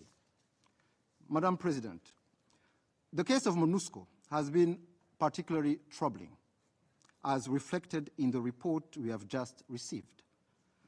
There has been a recurrent pattern of MONUSCO's deliberations being used to push a narrative that fails to reflect reality on the ground. Sadly, today's report is no exception. While it accurately cites abusive armed groups like the ADF, Codeco, the Kinshasa-backed FDLR, genocidal militia, and even DRC forces as the main perpetrators of human rights violations, the report continues to single out other actors as the primary cause of instability in Eastern DRC. As such, the report shows a clear pattern of bias in the reporting of the security crisis in that region. MONUSCO's long-standing failure to implement the mandate it was entrusted with 25 years ago, that is the eradication of all armed groups, including the FDLR genocidal militia, which has operated with total impunity in Eastern DRC for the past 3 decades. We cannot hope to achieve peace if the root causes of this crisis are not addressed. I was personally sitting in this council on 28th of March 2013 when Resolution 2098 was adopted to deploy a Force Intervention Brigade, FIB, within MONUSCO, with a specific mandate to neutralize all armed groups, including the FDLR. However, operational focus was exclusively directed at the M23, and MONUSCO FIB refused to neutralize the FDLR, which continued to create havoc in Eastern DRC even today in 2025. In fact, since 2003, this Council has reiterated the need to address the threat of the FDLR through more than 20 different resolutions. Yet, after billions of dollars spent on what remains the UN's most expensive peacekeeping mission in history, meaningful results remain elusive. As a result, Congolese civilians, especially Tutsi, have continued to be targeted for persecution, discrimination, and forced displacement. In October 2023, a whole village, 300 homes of Congolese Tutsi, was burned down by DRC-backed militias in Turo village, Masisi territory. And where was MONUSCO at that time? Since February this year, the Banyamulenge villages in South Kivu, Minembwe, South Kivu, are being bombed by attack drones and fighter jets from DRC. Where is MONUSCO? And there is an issue of governance and political inclusion that needs to be addressed by DRC. Madam President, since the resurgence of hostilities in October 2021, MONUSCO has failed to contribute constructively to the escalation or to peace efforts. More alarmingly, MONUSCO provided direct support to the military operation of the DRC coalition, placing itself in a situation of belligerence, even sometimes fighting alongside the same groups it was created to neutralize. I should here note the presence of European mercenaries in this coalition, those mercenaries who were deployed in violation of a UN Convention of 1989 and who were working alongside the DRC Army and MONUSCO. Rwanda has raised these concerns repeatedly before this Council, but they have never been addressed. SRSG Bintu Keita and MONUSCO have also contributed to the distortion of facts surrounding recent developments. Widely exaggerated claims of 3,000 civilian casualties were circulated by MONUSCO officials following the capture of Goma in January 2025. These figures, contested by journalists and humanitarian workers on the ground, have been weaponized by the government of the DRC to call for punitive measures against Rwanda. And you just heard another sample of fabricated claims by my colleague from DRC. Nonetheless, Rwanda continues to believe that MONUSCO can still change its course and play a positive role, provided that it abides by its mandate to protect civilians, ensure humanitarian assistance, and possibly providing logistical support to the joint EAC-SADC efforts currently under discussion. Madam President, since the last briefing in December 2024 and the fall of Goma, there is a new momentum for peace in the region. The first ever EAC-SADC summit took place on 8th February 2025 in Dar es Salaam, Tanzania. The joint summit, whose outcomes were endorsed by the African Union, decided to merge the Luanda and Nairobi processes. It was a merger, not a harmonization as heard in this Council. And the summit also renewed the call for a cessation of hostilities and inclusive political dialogue.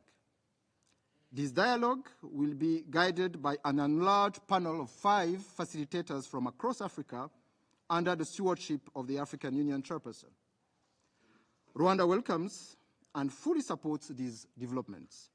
In particular, we welcome the recent decision of the AFC M23 to reposition its forces from Walikale in support of peace initiatives underway, as well as the DRC's announcement that all offensive operations by FRDC and Wazalendo will be halted.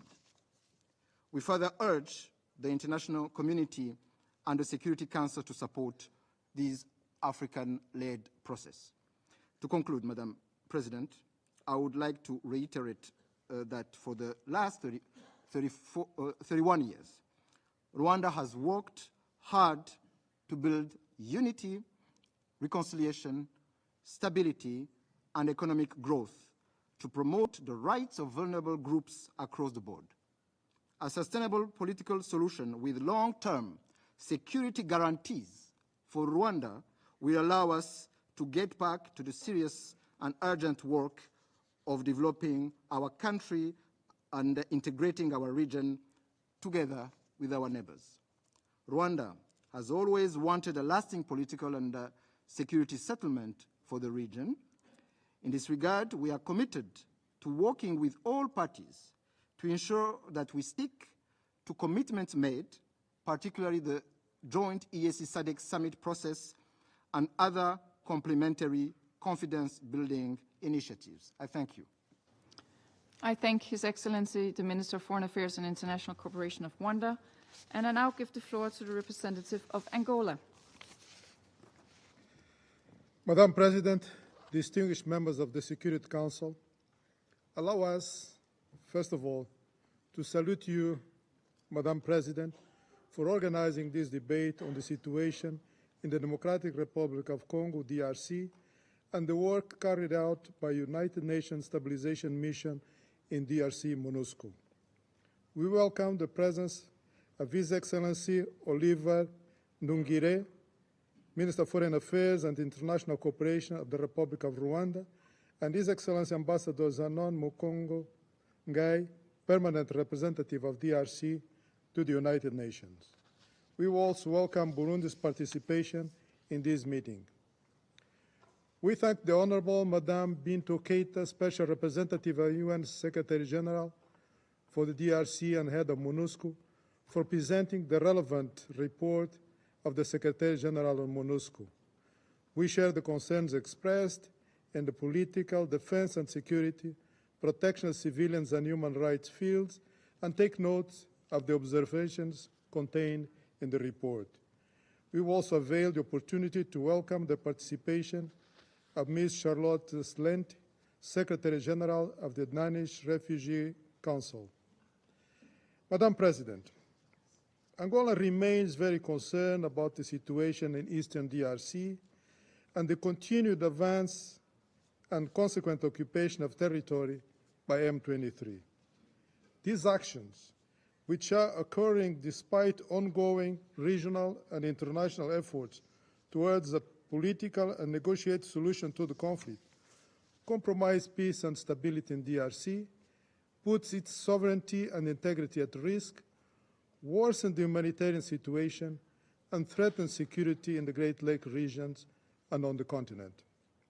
In the meantime, this Council, on the 21st February, unanimously adopted Resolution 2773, which strongly condemns the offensive by M23 in the North and South Kivu provinces of DRC, urged it to immediately cease hostilities, withdraw from areas it controls, and fully reverse the establishment of a legitimate parallel administration in that country's territory.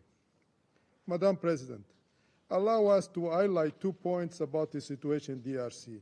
First, achievements of mediation mandate by the African Union.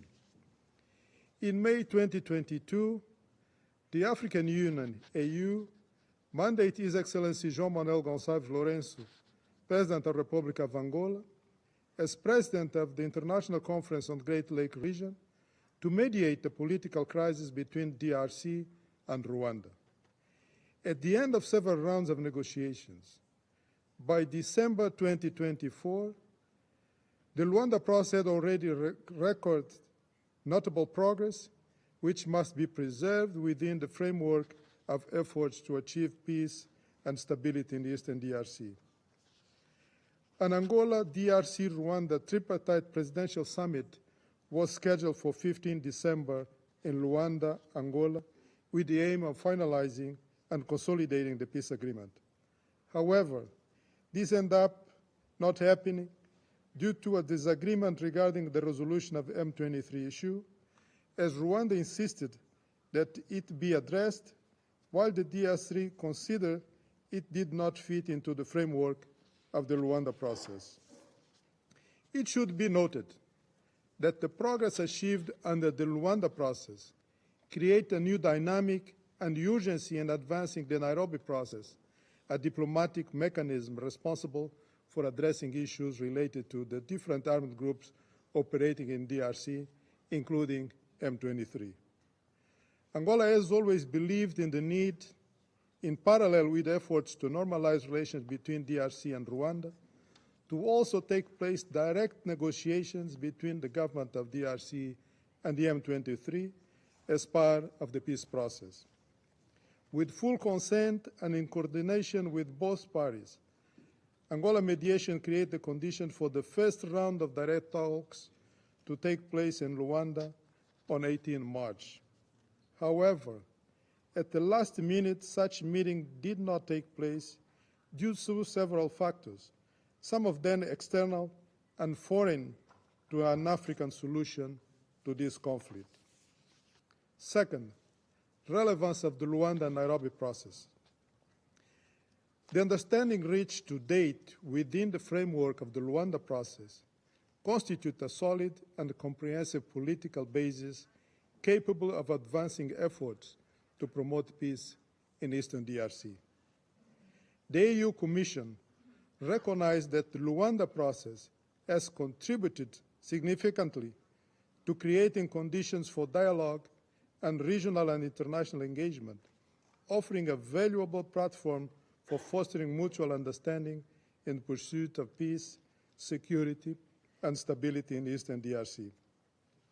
Within this renewed attention and international engagement that the situation requires, particularly at the level of this Council, Angola considers to have fulfilled the essential part of the mandate given by the AU to facilitate the resolution of the crisis between the DRC and Rwanda. Almost 2 months after assuming the pro tempore presidency of the African Union, His Excellency João Manuel Gonçalves Lourenço, President of the Republic of Angola, feels the need to dedicate himself fully to the priorities of the continental agenda, which include issues of peace and security.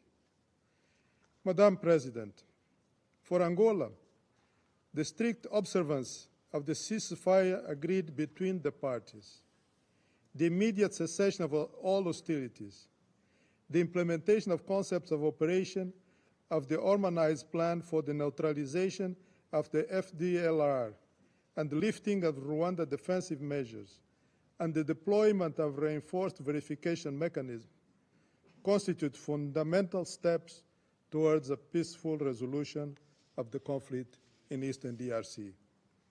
We welcome the ongoing regional efforts at the level of the Southern Africa Development Community, SADC, and the East African Community, EAC, and the diplomatic initiatives aimed at achieving lasting peace in Eastern DRC. In conclusion, Angola recognized the importance of diplomatic initiatives by the United Nations, other international bodies, and countries of goodwill that are interested in contributing to the consolidation of the progress and supporting ongoing efforts for a peaceful resolution of the crisis in DRC, as long as these are aligned and coordinate with the AU agenda in the spirit of African solutions to African problems. In this regard, we reaffirm the position of the African Union Commission that all initiatives should be designed to complement and reinforce existing Africa-led mechanisms, ensuring coherence, ownership, and effectiveness in addressing the challenges prevailing in the continent. Angola takes this opportunity to reaffirm its engagement to continue working with all stakeholders and sharing its political experience as part of regional and international efforts aimed at resolving the conflict in the Eastern DRC. As the African Union champion for peace and reconciliation in Africa and chair of the African Union, His Excellency João Manuel Gonçalves Lourenço, President of the Republic of Angola, will continue to be committed to mobilizing African initiatives and international assistance to achieve peace and stability in Africa. I thank you. I thank the representative of Angola for the statement.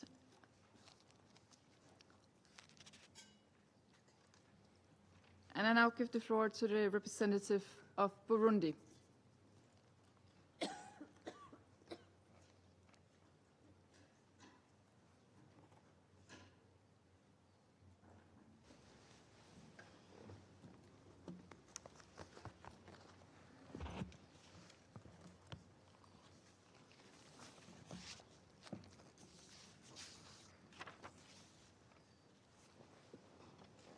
Je vous remercie, Madame. Thank you, Madam President. Madam President, I would like to thank Denmark for convening this important meeting of the Security Council. We'd also like to extend our gratitude to the UN Secretary General for his detailed report on the situation in the DRC and on the work that MONUSCO is doing. The SG's report sheds light on the major challenges the region is facing. The report is an essential instrument guiding our collective action.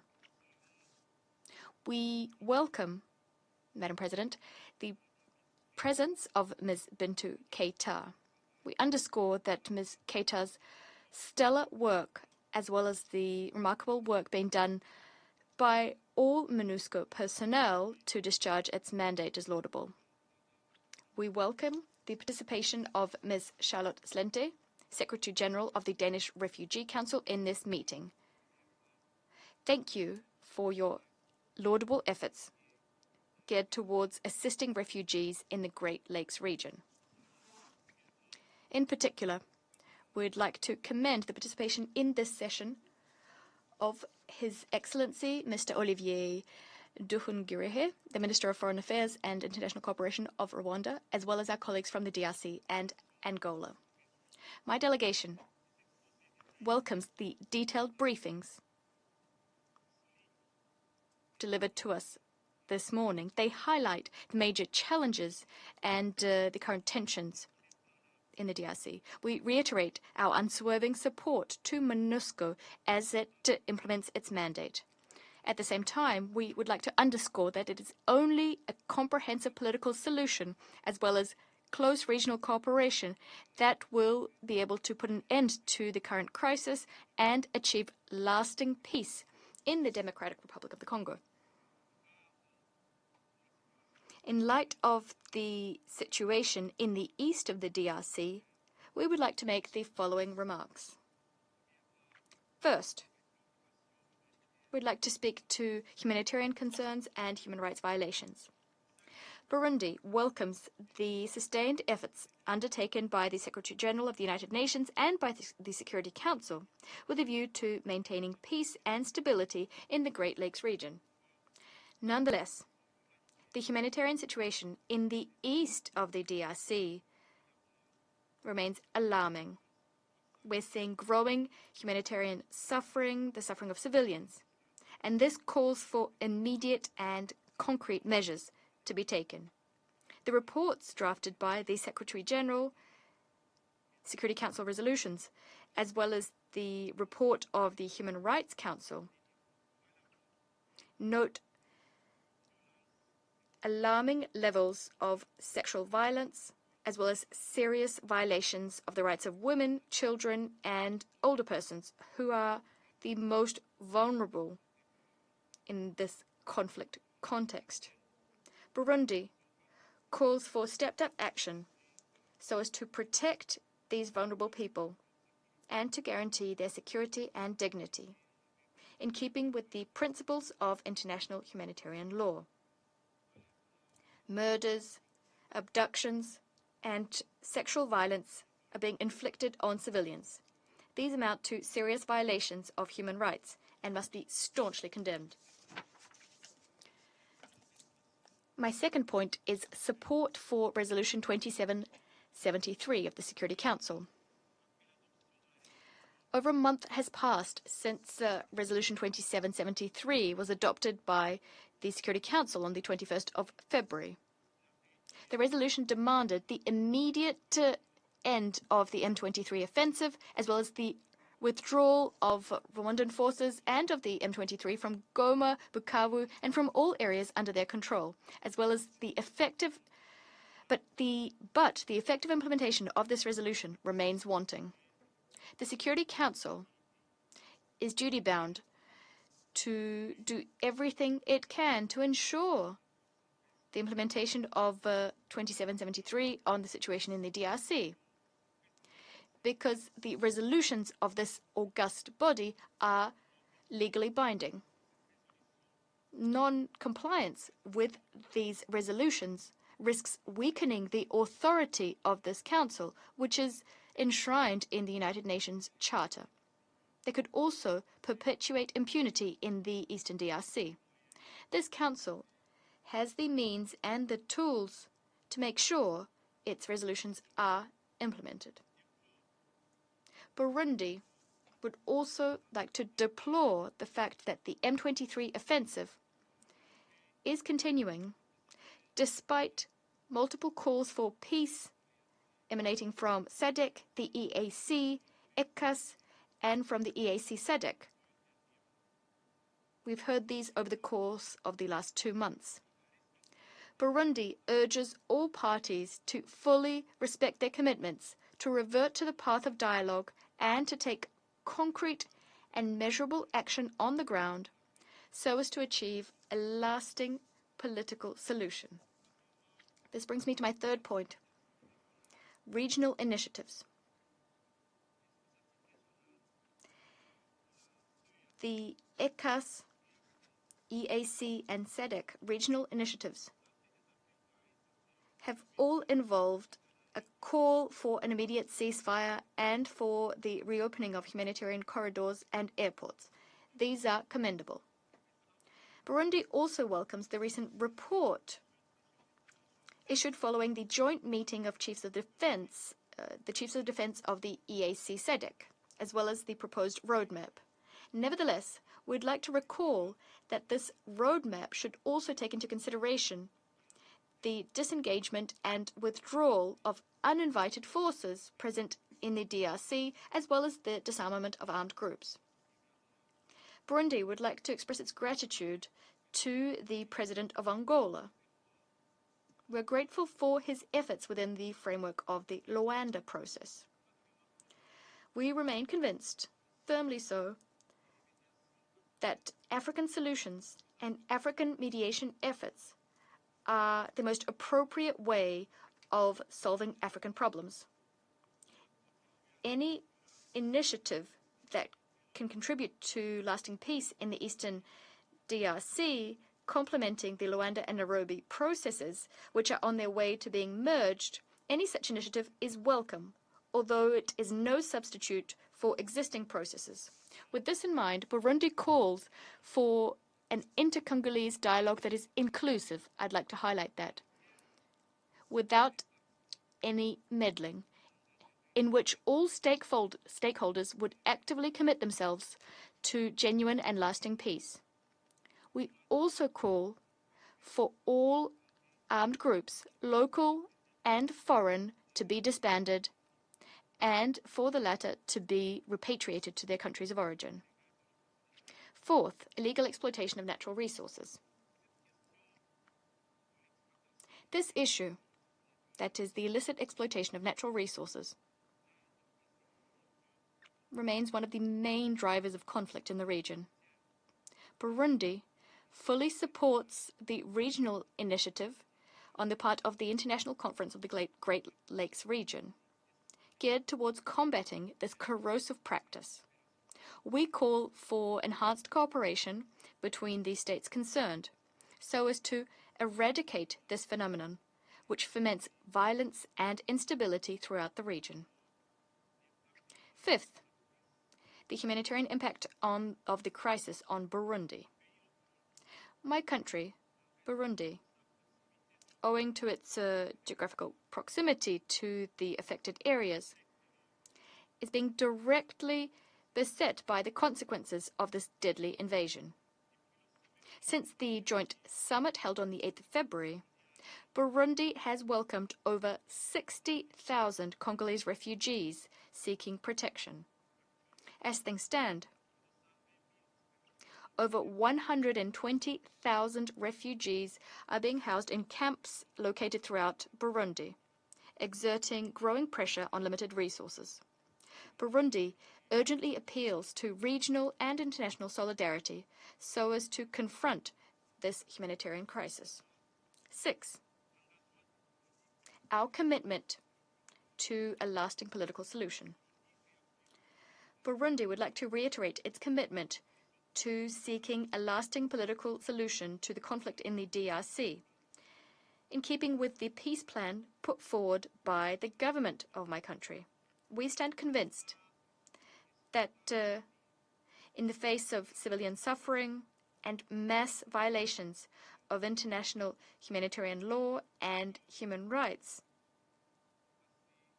we must accept that it is high time to move from fine words to concrete deeds.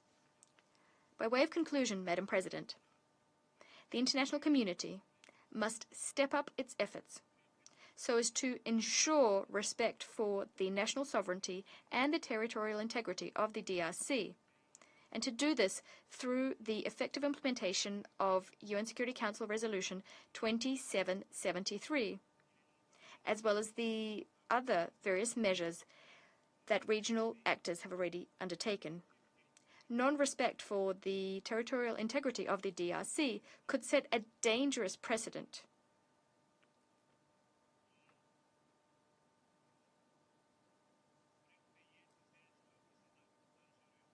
A dangerous precedent which some states could make use of to nibble at portions of the territory of other sovereign states. I thank you. For the statement.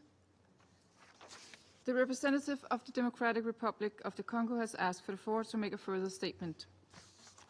I give him the floor. Merci, Madame la Thank you, Madam President. Madam President, I didn't wish to take the floor at this stage, but I've just listened to Rwanda's statement, and as such I'm tempted to ask whether we're all, in fact, on the planet Earth. Do we all live here? Because you will have noted that Rwanda is putting forward the same arguments, the hackneyed arguments regarding the origins of the conflict, despite the fact it's been established here that Rwanda is the origin of the conflict. It didn't begin with the FDLR. The conflict began in Rwanda. It's a Rwandan conflict, and it began before the genocide. The genocide began with the killing of President Abdurrahman. That's the origin of the current conflict, and it played out in Rwanda between the Rwandans. We need to look for the roots of the killing of that president, because that's where the conflict began. Secondly, argument linked to the FDLR and the genocide. That's an outdated argument, a hackneyed one again. Here, a Rwandan ambassador clearly stated that the FDLR phenomenon is no longer a threat to Rwanda because the FDLR have been practically rooted out entirely. That was said here. However, we said, if that's the case, okay, we will contribute to the operation ironing out the FDLR. But if that didn't happen, well, it's Rwanda's fault. They confused everything. Regarding the persecution of the Tutsis, we've always seen knives being shoved around twisted in the wounds. There's always frustration because the genocide occurred in Rwanda between the Rwandan people, but we see genocide everywhere. The Democratic Republic of the Congo is a country with 450 ethnic groups, but Rwanda only has 2 ethnic groups.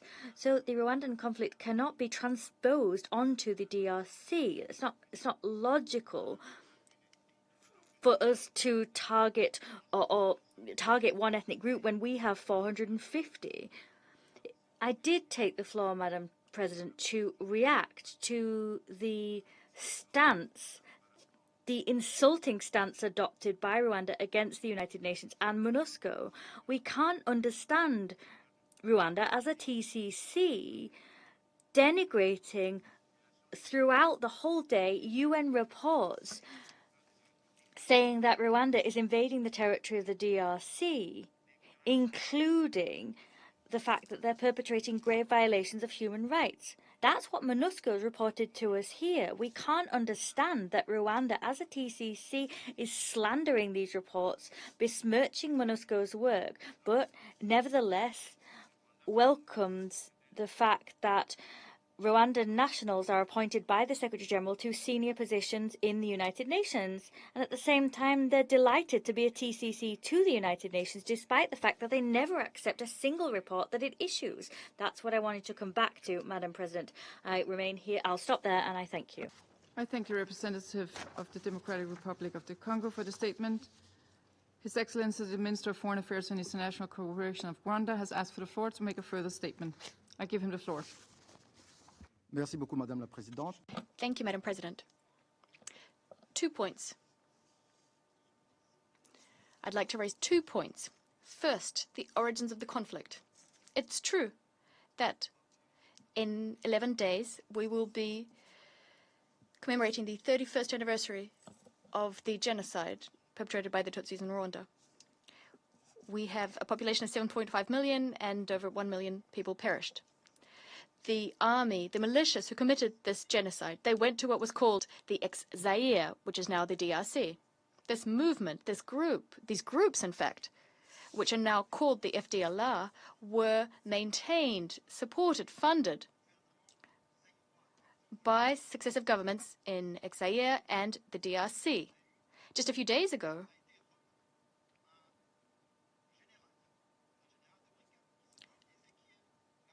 Ezekiel Gakwere, a general leading a brigade, he participated in a genocide in Rwanda. He even participated in the assassination of the last queen of Rwanda, and he was handed over to us. And he was in an FARDC uniform, collaborating with the Congolese army. So when I'm told that the FDLR no longer exist, when they're actually very active and they're been incorporated into the DRC's army. So I'm not really sure what planet my colleague lives on to take his words. Moving on to territorial integrity. This is a tenet of international law. It wasn't invented by the DRC. It also applies to Rwanda. Since 2018, we've seen over 20 attacks perpetrated by the FDLR and by other groups, including the FARDC, on our territory. There were attacks in 2018 by the FLN. They killed 9 people, including a 13-year-old girl, Ornella, and Isaac, a 17-year-old boy. In 2019, in October, attacks were perpetrated by the FDLR. 15 people lost their lives. In 2022, same again. During the battle for Goma, 200 houses were attacked by the Congolese army, launching their attack from the airport in Goma. So when we talk about territorial integrity, that applies to all countries across the board. Rwanda was the victim. Its sovereignty and territorial integrity was violated on numerous occasions by the FARDC. That's what I wanted to say, Madam President. Thank you.